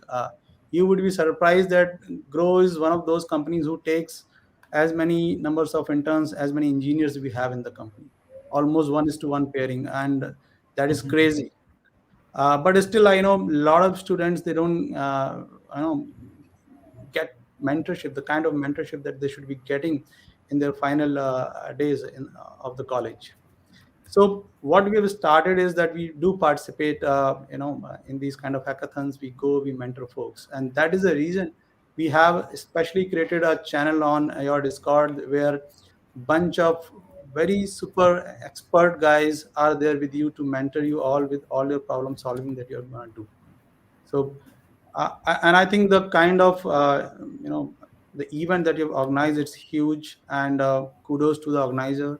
I think Thank you so much. it's not easy, Thank you so especially in much. these kind of scenarios, because all work from home and coordinating of online with so many folks is really a challenge. And that too, you have to keep everybody spirit up and high. You can't just go down on energy. So it's a challenging job, and it's a great work you guys have done. So thank you so much. I think Thanks. the kind of participation that that number of teams that are participating, that itself has made me proud. Very very happy to see the number of people who are trying to solve problem. So next few minutes, I want to you know I would like to talk to the participants. Uh, I think what is great about events like hackathon, and why do engineers participate here most, is because whatever learnings you guys have gathered, engineers basically they love to solve problems, they like challenges, and this is a playground where all of you come together and try to solve real user problems.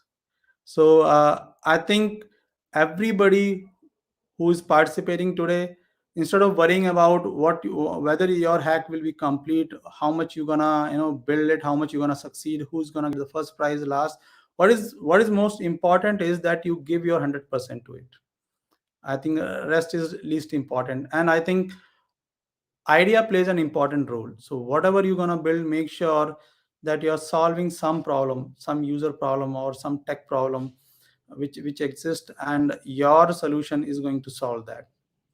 So I think you could do a lot of things by using simple, either Python or any other programming language like C++, Java. You could apply AI/ML also, but at the end, it should solve some problem, something which user wants, right? So that is more important rather than the tech stack that you're gonna use. So focus on solving problems, and in our the kind of space that we are in, there are tons of problem, tons of challenges that we are supposed to solve, which will make customers life easier. So do focus on that. uh, I think last few minutes I would like to leave it up to the folks or participants if they have any questions for me. So feel free to ask. Let's utilize this time, make this session more interactive. Feel free to shoot your question. It could be anything related to your hack, related to tech stack that you're using, related to me, related to Grow. Feel free, anything that you want to know. We have a bunch of mentors available for you on Discord. So I think somebody will walk you through on the process. How can you get in touch with them? How can you take their help in your in whatever project that you're doing? Do get it reviewed with them. I'm sure you will get a lot of valuable help from them. Sometimes they'll also help you to focus on the crux of the problem than the going peripheral and solving the core of it.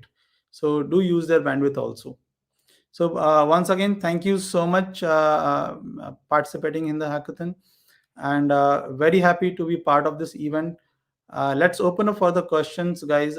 If you have any questions for me, I think I can read the chat over here, so you can shoot your questions. I'll read and respond to your questions.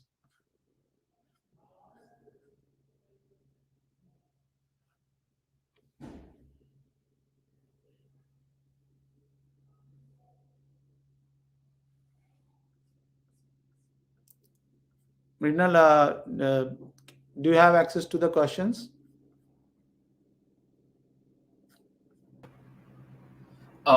So I think you'll be able to see the questions in the comment section on the Awesome. right hand side. Okay. It's a live stream of all our comment YouTube chats that we're getting on the live on the stream. So okay, so I think we had a question over here. It's from Kavya Saxena. Um, I want to know whether there was any specific tracks you'd like to follow under investment. Uh, didn't exactly get the question. Specific track in the sense. Can you elaborate more, Kavya? What exactly you would want to know? You mean to say the kind of ideas that we are building on hackathon? Is there any specific track that you should be focusing on? Is that the question? She also said that her team was working on simultaneous payments using cryptocurrency like UPI. Slightly contradictory because UPI and cryptocurrency, those are two different things. So I didn't exactly get that one also.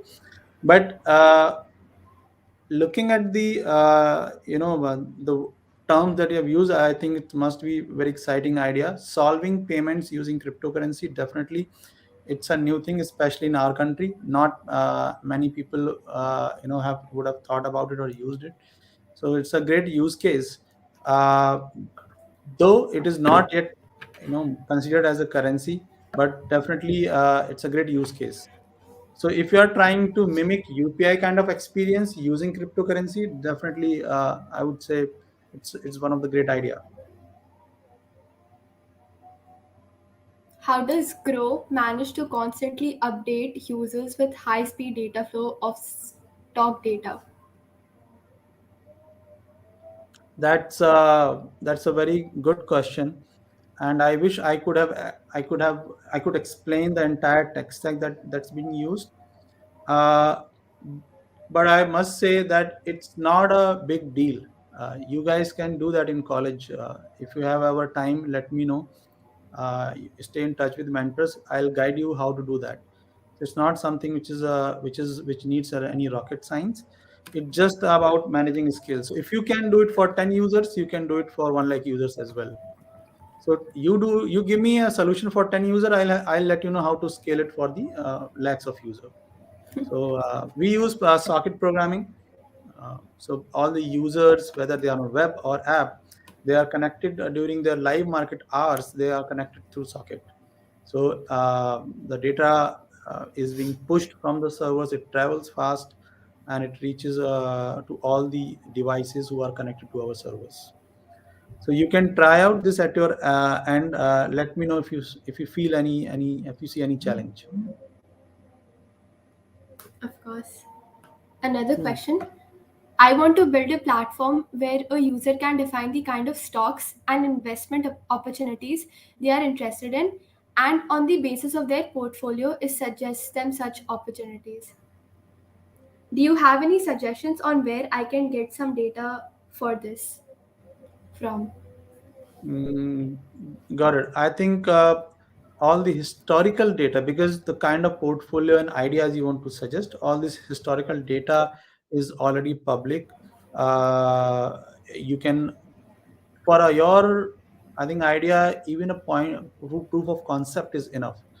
So some of those data point you can get from a lot of website where they show historical data. You can take it from there and build a POC. Another random thought is you generate it. You really don't need real data from any site, and you just randomly generate some data, define some range, simulate that data like that. Think of five stocks, give them a name of those companies, some random names, and generate some data and try to build your POC on top of that data. So simulation will also do. You really don't need the actual data. Any kind of simulated data will help you there. Fair enough. I hope your doubt is clear, Trisha.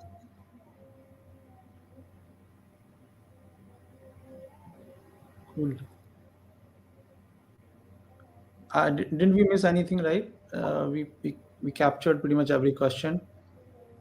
It seems like. Folks, I'm expecting more. I think these are very good set of questions. These are very good set of questions. Shows the kind of engineers you want to become in future.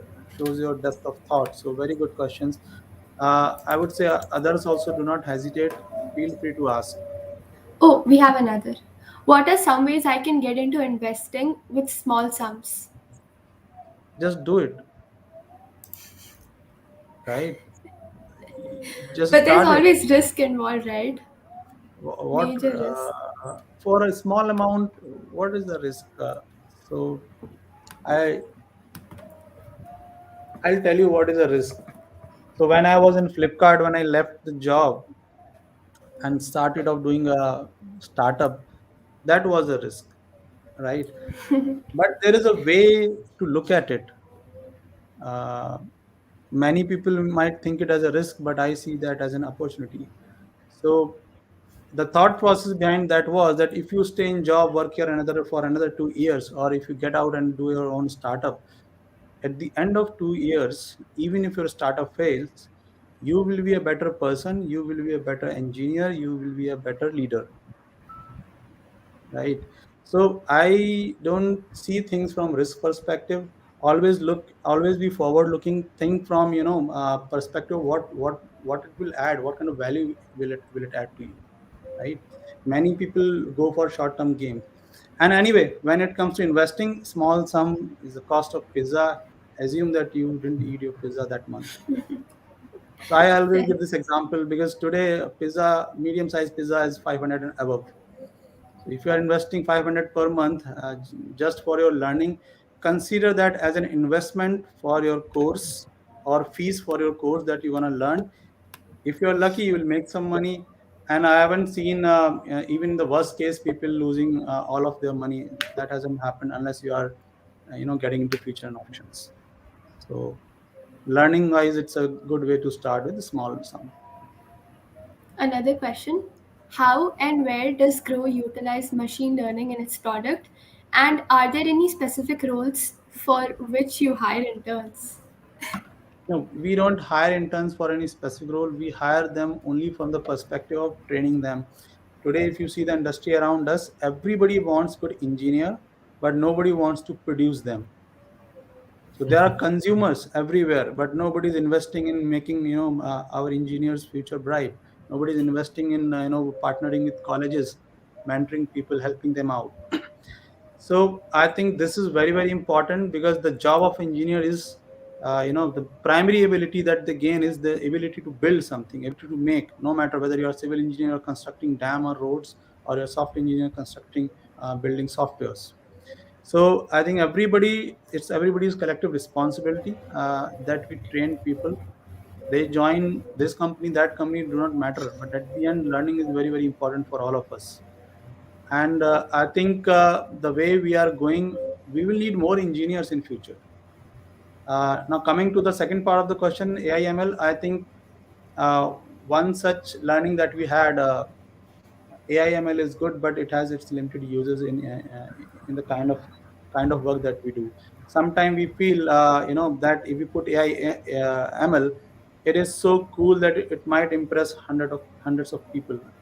But if you could solve that same problem, writing some Python script or applying some rule engine, I would say go for that rather than doing AI/ML. We use AI/ML in Grow in our onboarding during KYC when we validate fake documents, original documents, we extract text from the documents. So there are a lot of use cases where we do apply AI/ML. In future also, we're gonna put it on studying customer behavior, uh, fraud detection. So there are a lot of use cases which we're gonna build in the future. Hope that Fair enough. answers. Yeah. Thank you, sir. We Let's have a question from Raga, which is how important is it for a college student to focus on financial investment at that earlier stage in his career when they do not have a steady income? cool. I would say not that important.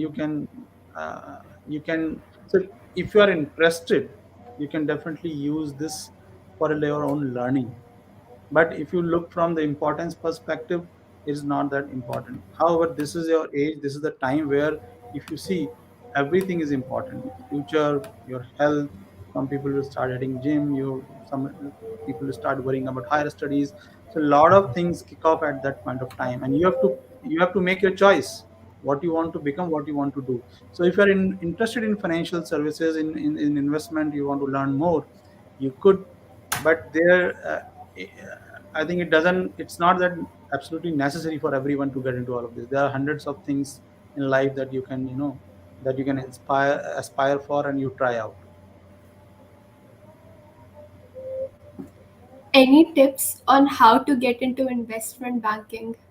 I think I might be the not the right person to. I can talk about engineering, but I think if I could, Ishan is the right guy. He's one of our co-founders. He can help you how to get into investment banking. But if you are an engineer, I think a lot of engineers do go in investment banking, but you can still do better over here. Sure, sir. The next question is from Shivang. How to make a cross-platform application? What is the tech stack required for the same? Cool. When you say cross-platform, what exactly it means? Shivang, can you elaborate more on this? What exactly is that you're looking for?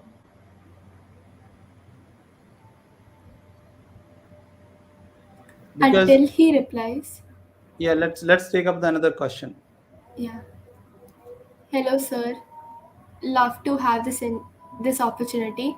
My team is working on building a small credit sharing system among students, allowing them to loan small amounts and do some tasks to reduce their interests. I think there's a follow-up message as well. Henrik. Oh, so the user base can get loan of small amount like 1000 and will be able to repay that sum in some time. And will do some tasks like click sponsor ads, etc. to repay interest for us. Any tips? I think idea is great. What you need to validate is, do people want it, right? Now, as far as building this is concerned, if you need any help, there are mentors on how to build it, what kind of tech stack you want to put, what should be your data model, what kind of APIs or UI you want to have. You can discuss with mentors. I like the idea. Let's see how many people are willing to do some task. It's like mining crypto. So how many people are willing to mine your work to save their interest, right? If there are takers, then your product is big.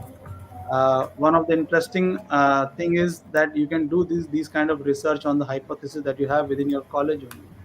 So hope this works. Let's see how it goes. So no tips as such, but let's see. I mean, this hackathon is all about trying out crazy ideas where all the people 100% believe that this will fail. You should pick those kind of ideas, and that is when you make a difference. That is when you become so much different, because anybody who knew this will be successful, those ideas are, trust me, they are already tried out by thousands of people. So you should definitely pick something weird, and this is one of such ideas. Good one. So I think we have a reply from Shivang. He says a cross-platform application is an application with both app and web support. Okay, so if you are looking for something where you can build on app and web both, I haven't encountered any one such. People do use React because the language, the JavaScript code that you write to write your web application in React JS, and then React Native, that is same.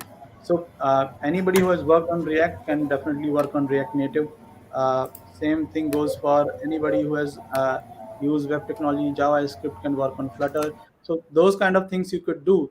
But when it comes to a high quality product which you can ship in production, picking up some technology which will where it will justify all the platform, it's hard to pick any, and that's why you will find hard to find out any such application which is written once and deployed in all the platform. So you could do it React Native where you deploy on both iOS as well as Android. You can write in Flutter, you deploy on iOS and Android, but web as well as app is challenging unless you just write wrapper around the web. Web views, you open web views and then you use them in the yeah. Thank you, sir. We'll wait for another 2 minutes. If you have any questions, please let us know. Well, I think these are some of the very, very interesting questions. Some of them even made me think how to, get these things done, which is very good. So, how long this is gonna continue? Or what is the duration? When are we ending this? So the hack is a 48-hour hackathon, which will be ending on 22nd of November. So we're really excited to see what everyone has in mind and what the final projects look like. And what is the standard team size? How many people are allowed in one team? So We go for it. go ahead. Punni. Ask. Oh, okay. The maximum size of the team that we have kept this time is a maximum of 4 and a minimum of 1 or 2. So whatever everyone feels like. That's a good size, I think. Do Cool. you think we can start with the presentation now? Yes, I think there are no more questions. Let's go ahead with the presentation. Who's gonna present? Saket? Yes. Calling upon the stage Mr. Francis and Mr. Saket, who will be now giving the presentation. Hello, Saket. Hello, And Hey, hi, Saket. Hello. hi guys. Hey guys. Hi John, Saket. Hi, Neeraj. Thanks, Neeraj, for your energetic words for the budding engineers. I'll quickly share my screen and we'll go through the deck that we have. all the very best. All the best, sir. We'll leave all of you on stage and thank you so much for coming. Let me know if everybody can see this.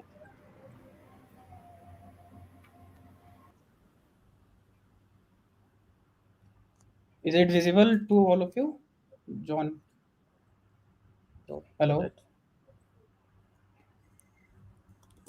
Hello? Yeah, Saket. Yeah, Can you? was it visible? Okay. No. Now, is it there? Yeah. Well, yeah. Cool. So we'll quickly go through what we do and who we are. So Grow as a company is here on a mission to make investing simple for the next 100 million users. We are there on Android, iOS website and M site as well. Before we go to any other slides, let's quickly look at the most recent advertisement of Grow. Stock शब्द सुनते ही ना लोग कहते हैं पागल है क्या हट, अभी तो हम जवान हैं और आप अरे हम कहाँ इतना बड़े बड़े लोगों का खेल है पर ये स्टॉक मार्केट किस खेत की मूली है कि हमसे ना हो पाएगा हाँ कौन कहता है यहाँ सिर्फ फुल पैंट वाले ही इन्वेस्ट करते हैं इधर हाफ पैंट्स भी चलेंगे और सफेद बाल छोड़ो इधर नीले भी दौड़ेंगे सूट्स की जरूरत क्यों सलवार सूट नहीं हो सकता और आपकी गाड़ी में पहिए 4 हो या 2 कोई भी इन्वेस्ट कर सकता है जारगन झाड़ने वाले तो बहुत हैं पर करेक्ट और सिर्फ सीनियर्स क्यों इधर एक इंटर्न भी आ सकता है अब चाहे आप अंकल हो या किसी को अंकल बुलाने वाले इधर कोई भी मजा सकता है क्योंकि ये मार्केट सबका है बॉस सबका है बॉस डाउनलोड ग्रो अकाउंट खोलो मार्केट समझो इन्वेस्ट करो Right. So as you saw, ये market सबका है. Everybody and anybody can invest in the market today. Yeah, so talking about what we have been doing and where we stand today, we are the fastest growing startup in the fintech space currently. We are number one in the mutual fund space for last 1 year and more. Uh, we are in the top five in stocks investing for within 12 months of the launch. Uh, we are loved by a lot of millennials. The median age of users here is 27 years, and this is also evident from the fact that we are the first touch points for millennials. 67% of the users who have never invested before use Grow as their first choice. We penetrate not only in the top cities but beyond that as well. 60% of our users are beyond the top six cities. Talking about the team, we have a team of 700 plus people here, which is very proudly backed by our four founders. You just spoke to Neeraj, who is the head of technology here at Grow. Yeah, if you see this slide, India's wealth has been moving to digital form from 2010. Now in 2017, it was 7.5 trillion dollars, and it is speculated to move by 14 trillion dollars by the end of 2030, which leaves a great room for us to make new and exciting things. Yeah, so a user Grow basically lets makes investment as simple as possible. I mean, the way you buy your groceries online or shop for clothes online, in a similar fashion, you can very well go and pick up your mutual funds or stocks and start investing in them. We are currently into mutual funds, stocks on the app, and we also have international stocks and deposits as a part of our our web platform. There are a lot of other products which are in the roadmap and which are getting built. Those would soon be available for our users as well. Talking about the long term vision, we want to become the primary bank for millennials in India. As I talked, mutual fund stocks, deposits, and international stocks is something that we already have on our platform. We also plan to have savings account, asset management, lending, credit, debit card, insurance in our roadmap. So we also boast of a lot of marquee investors from all around the globe having shown a lot of confidence in us, right from Tiger Global to Y Combinator and the others as they're listed on this particular slide. Now, this is something that all of you might be very much interested in, that what we do in the engineering and tech side of things. So we take complicated stuff and make it pretty simple for the user as they use it. On the front end frameworks, we use React Native, and Swift. And the languages that we use on the front end are JavaScript, Kotlin, and TypeScript. On the backend infrastructure, we are hosted on Google Cloud Platform and AWS. We use a lot of Kubernetes and Docker for our day-to-day deployments. We use Jenkins for our CI/CD pipeline, and Prometheus, Grafana, and New Relic as a part of our alerts and monitoring systems here at Grow. On the database side, we are primarily on MySQL. We rely a lot on Redis also. Elasticsearch is something that powers our search. We use Elasticsearch at other places as well, depending on the use cases. We heavily rely on the message buses, Kafka, RabbitMQ, and all of these. On the backend languages, we are primarily on Java and Spring Boot, but we also have services written on other languages like Golang, Scala, Python, and others. Uh, we are not someone who are very language agnostic. We are open to any languages. It is just that you should be able to come and tell us why you want to basically use that. There are a lot of other tools also which we keep using in our day-to-day activities. We use Bugsnag as a part of our uh, to see if there are any crashes happening on the app. We use Coda as our documentation tool. We use Bitbucket for for our repository management.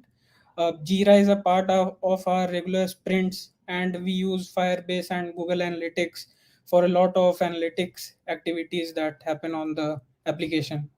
And then, yeah, we do use the godfather of all the tools, Stack Overflow. We do also have a tech blog, tech.grow.in. Please feel free to visit there and check out what we are making. So all the developers at Grow keep adding the latest blogs or the latest things that they are working on. We also contribute a lot on the open source community, and recently we were a part of the React conference which happened. Yeah, life at Grow. I think this is one thing which we all take pride on at Grow. This picture itself explains how we enjoy and how we work, right? So we work hard and we party really hard. We celebrate each other's success very well, and I mean all the office parties and everything.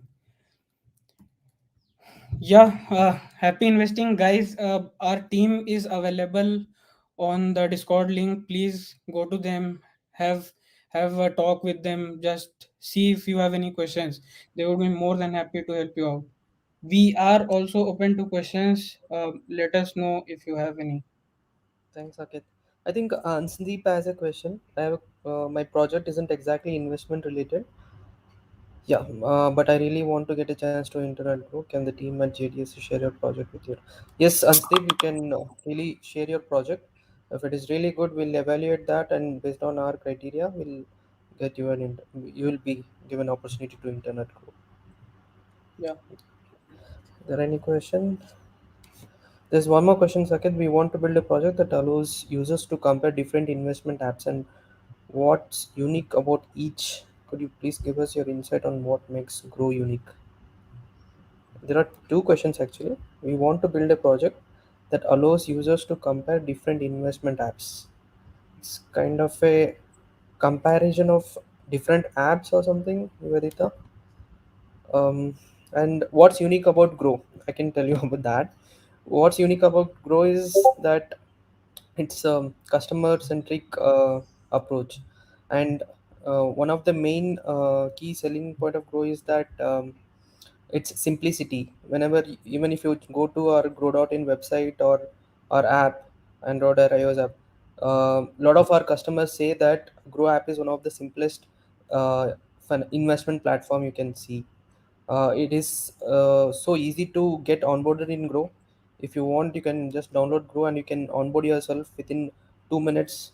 If you are KYC verified, it will be less than 2 minutes. Again, you can start investing in mutual funds or stocks immediately. That is the uniqueness of Grow.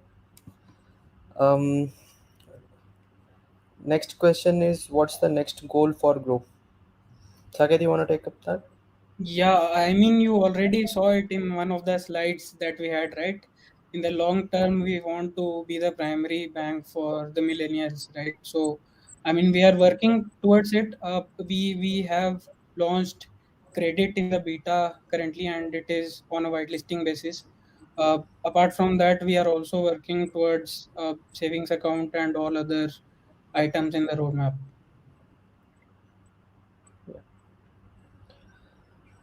There's one more question. Could you please explain to me, like, I am five, what futures is? I've been confused for so long, but I really want to know because I feel missing it out. Futures, you mean futures and options?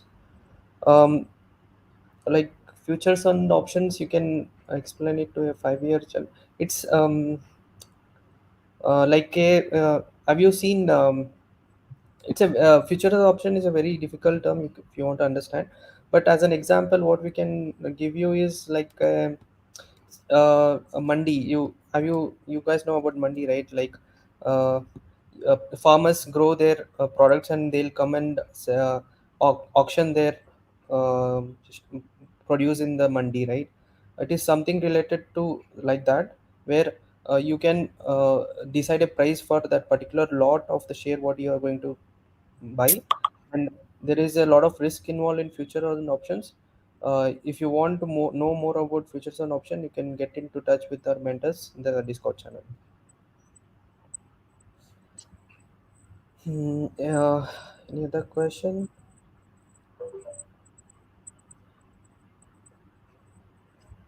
I think let's I wait for don't. one.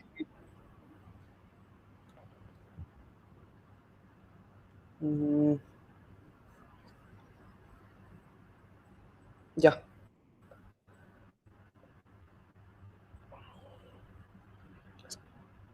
that's. I think that's it, guys. If you have any questions or you need anything related to investment or finance related stuff, just post a message in Grow Help channel, my text channel. Just post a message. We'll get in touch with you. There's one more question. In terms of latency of trades, how does it stack up against Zerodha? Latency of trades, how does it stack up against Zerodha? Saket, do you have I mean, anyone? can you clarify a bit on the question, Harshit? Yeah,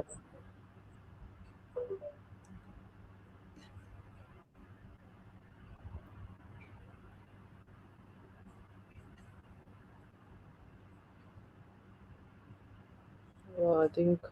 Ashil, are you there? If it is about where do we stand as of today, we are pretty much competing with the top If five it out is, there. if it is the latency of trades, you mean the latency of orders between the speed of order execution between Zerodha and Grow? If that is the question, I can assume that that is the question. And see, we Grow and Zerodha, we don't want to compare ourselves. Whatever tech stack we use a highly advanced tech for our socket Take, programming. And yeah, I think is our scalable tech solution. yeah, right. Yeah, that's the right thing. Saket, you want to go ahead and answer that? How we are Um, going to do yeah, live I mean, we market? already talked about it. So we have socket programming for most part of the data that we receive on the stocks side of things, and we are basically scaling our servers. So when we started 12 months back, we we saw a lot of scale that was hitting us every day in the morning, and this this gave us ample room to start investigating and thinking more from a scale perspective, and that's where we changed a few tech stacks that we had. We improvised on a lot of caching layer that we brought in. I think that's where we are currently it's stable in terms of the scale that we have, but then there are more challenges to come, and we all Yeah, feel solving them. we Yeah, John. recently moved our tech stack from Java to Golang, right? To to share that scale to Right. handle So that. on some of the services we have changed our tech stack to Yeah. Go. There's another question.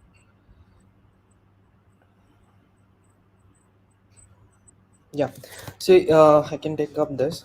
So in terms of scalability of users and data, what are the some of the best practices you use in your software development process? See, one thing in our as we have millions of users, we are not afford to do any mistakes in production live environment, right? As it is a financial related product, even if you do a small mistake, there are crores of rupees will be in stake for the users. So what we do in Grow is do a lot of experiments. We do a lot of A/B testing inside the organization. Suppose you're launching any new product, we first launch it to few hundreds of users and get the feedback and get the data, analyze that. Is there any issue or something? And we scale up the feature gradually. We'll roll it out to some few thousands users, and we roll out to few lakhs of users and check. And we do a lot of A/B experiment. We do use a lot of tools for A/B experiment. Suppose some users will be liking particular button in particular position, but some users will be use is easy to use the button in a different way. So we analyze those things. We do a lot of data research and analysis. We have a very good product team who is working on that, and we do analysis, and we take up a lot of good solution to the customers. And one thing for managing scalability is we do monitor a lot of our backend infrastructure. We, as Saket showed you, there are a lot of tools we use like Neuralink, Bugsnag, Firebase, Google Analytics, which will help us to monitor how our application is working in the live environment, and get if there is something goes wrong, we'll immediately get into a call and solve those issues. Saket, you want to add anything on that? Yeah, just to add to it, on the backend side also, we do not roll out things together for the user as a whole. We do it part by part. Once we see that things look stable, then only we go ahead and roll it out for 100% of the users.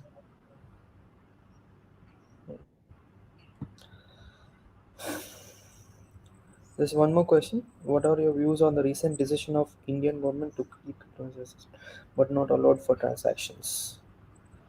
Um, keep as assets but not allowed for transactions. Saket, say any idea on this? We are Uh, it's anything all related about to it's all finance? about the regulations, guys. So we all are keeping an eye on the regulations. If uh, currently we do not have anything around uh, this planned, but yeah, let's see. I mean, let's see what the government has to do about it. Yeah. Also, talking about my idea, I had once thought to build a website where people could invest in smaller companies that aren't listed anywhere. Basically, imagine a Kickstarter for companies starting up. Yeah, that's a great idea. Can work on that. Crowdfunding. There are crowdfunding. We can invest in startups and a lot of. I think there are a lot of other already some products which has this kind of idea, right? You can start. One more question. The same question. For example, I make a startup tomorrow. I can enlist on this website, and with my MVP ready and proof of concept, if people like my idea and product, they could choose to invest also. Yeah, Akash, I think it's a good idea. You can explore more on this and create your own website. I think there are other websites also which has the same idea. You can explore that.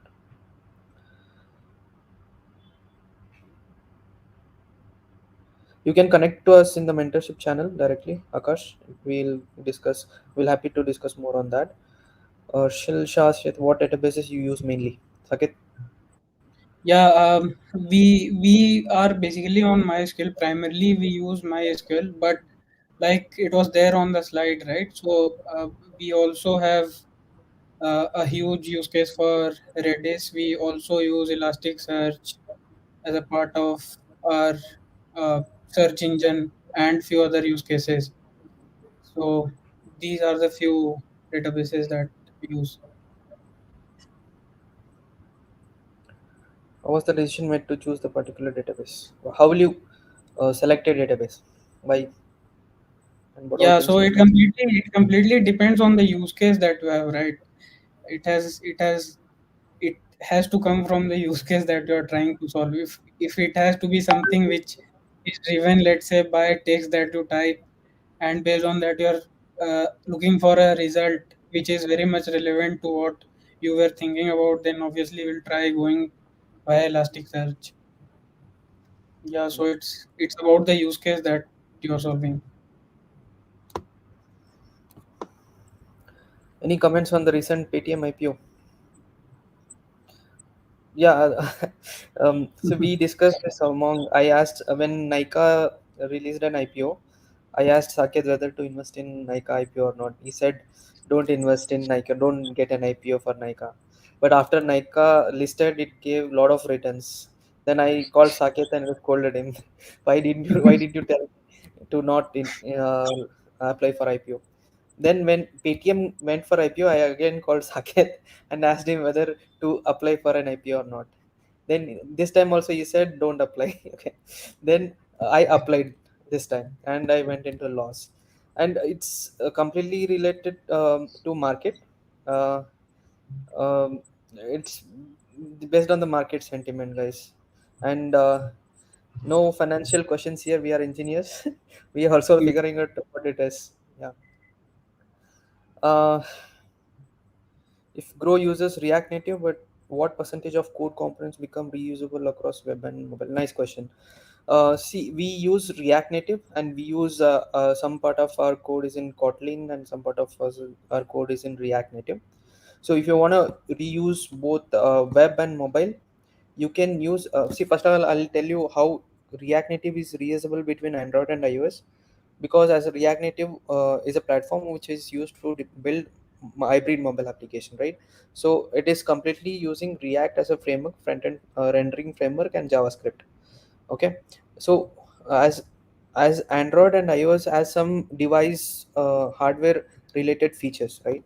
There are some tweaks you have to do when you have using React Native. You can't develop a React Native application completely in Android, and you can use the same code base in iOS. There are some caveats you have to take care of, and you have to do some configuration changes. So I would say um, 90% of your code can be reusable if you are using it in React and Android and iOS. In terms of web and mobile, there is something called React Native Web, which is a library where you can write all your components and UI components and logic in React Native Web, and you can use that across mobile web and desktop website and Android and iOS together. So I would say 90% of your code can be reusable, but in terms of web and mobile, I don't think so because we haven't explored it yet. Okay. Uh, would you recommend Golang for some parallel scripts that we need to run in our project to scrape data? Any tips in general for web scraping that I need to keep in mind? Saket, that I think I'll give it to you. Um, I mean, see, I would suggest Sonali don't be language agnostic as such. But then if you are to ask me for the current project that you are building for this particular hackathon, talk to the mentors who are available on the Discord channel. They would help you out decide whether to use it or not.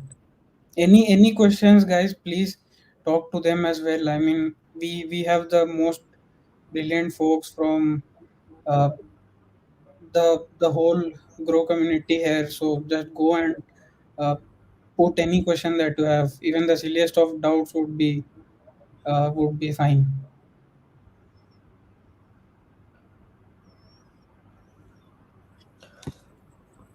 One more question. How does Grow's product team make something as complex as investing so simple for users? Are they planning to take in interns too? Yeah, definitely, Swam. We can take product interns as well. We are looking. Uh, how does we make it's so simple? So one thing what we do in Grow is if we are launching any, we are solving any problem to the users or launching any new product, we go through a lot of iterations and reviews internally in Grow. And one main thing we focus on making the design so simple in such a way that it is easy for the users. So we have a very great design team, and we have a very great product team which will be fighting in the meetings to get the best out of the product to the users. Literally, if you due to lockdown it is not happening maybe, but if you're in office you can feel the discussion which heat of the discussion which will be happening, where a lot of designers will come up with some solutions and the product team have a cross solution for that, and we have a lot of brainstorming session which will be happening inside Grow, and we'll at the end result will be a simple and easy to understand product to the users. Exactly. Yeah, I think it's up. Uh, any other questions, guys? We'll be available in Mentor 2 and Mentor 4 rooms. We can take up any questions if you want to have a mentorship one-on-one. We'll be available there, and anyone can join there and get yourself mentored from them. There are a lot of other folks will be there. There are two more questions, I guess. In testing a problem at all, okay, consider the extremely large user base. Is testing a problem at all for you guys, considering the extremely large user base? See, yeah, it is not a problem because we have a very good QA team who will be testing all the features at once in whenever we have a release.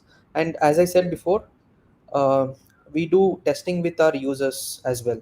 So we have a very good beta user base.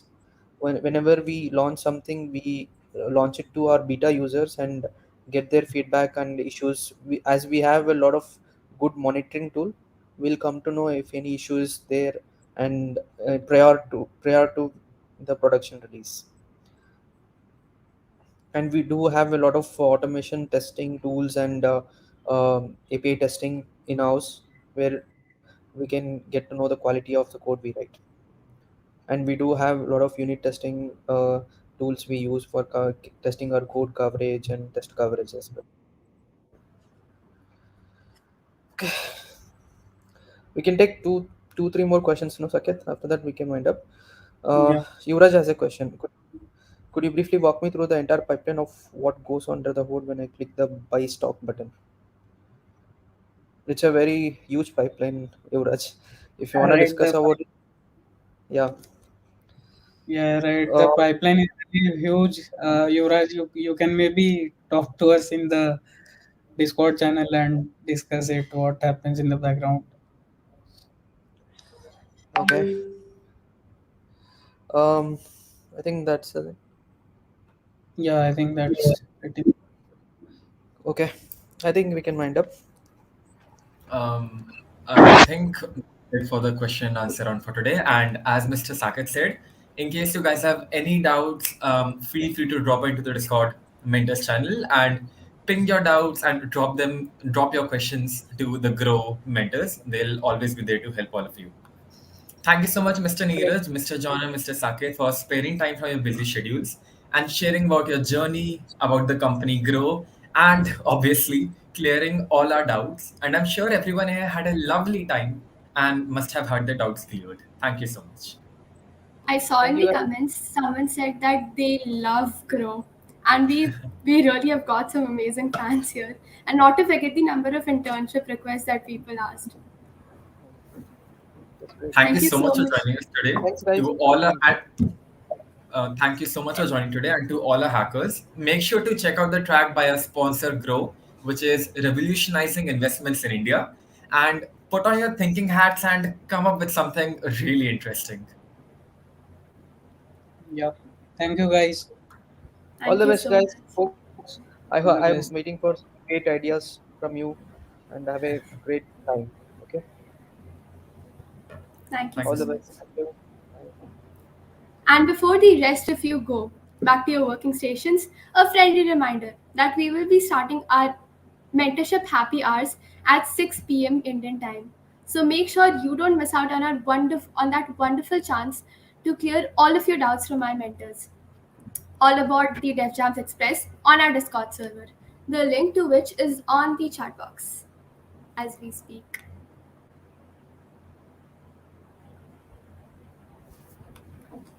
I hope you guys enjoyed this session. Happy hacking! Happy hacking, everyone.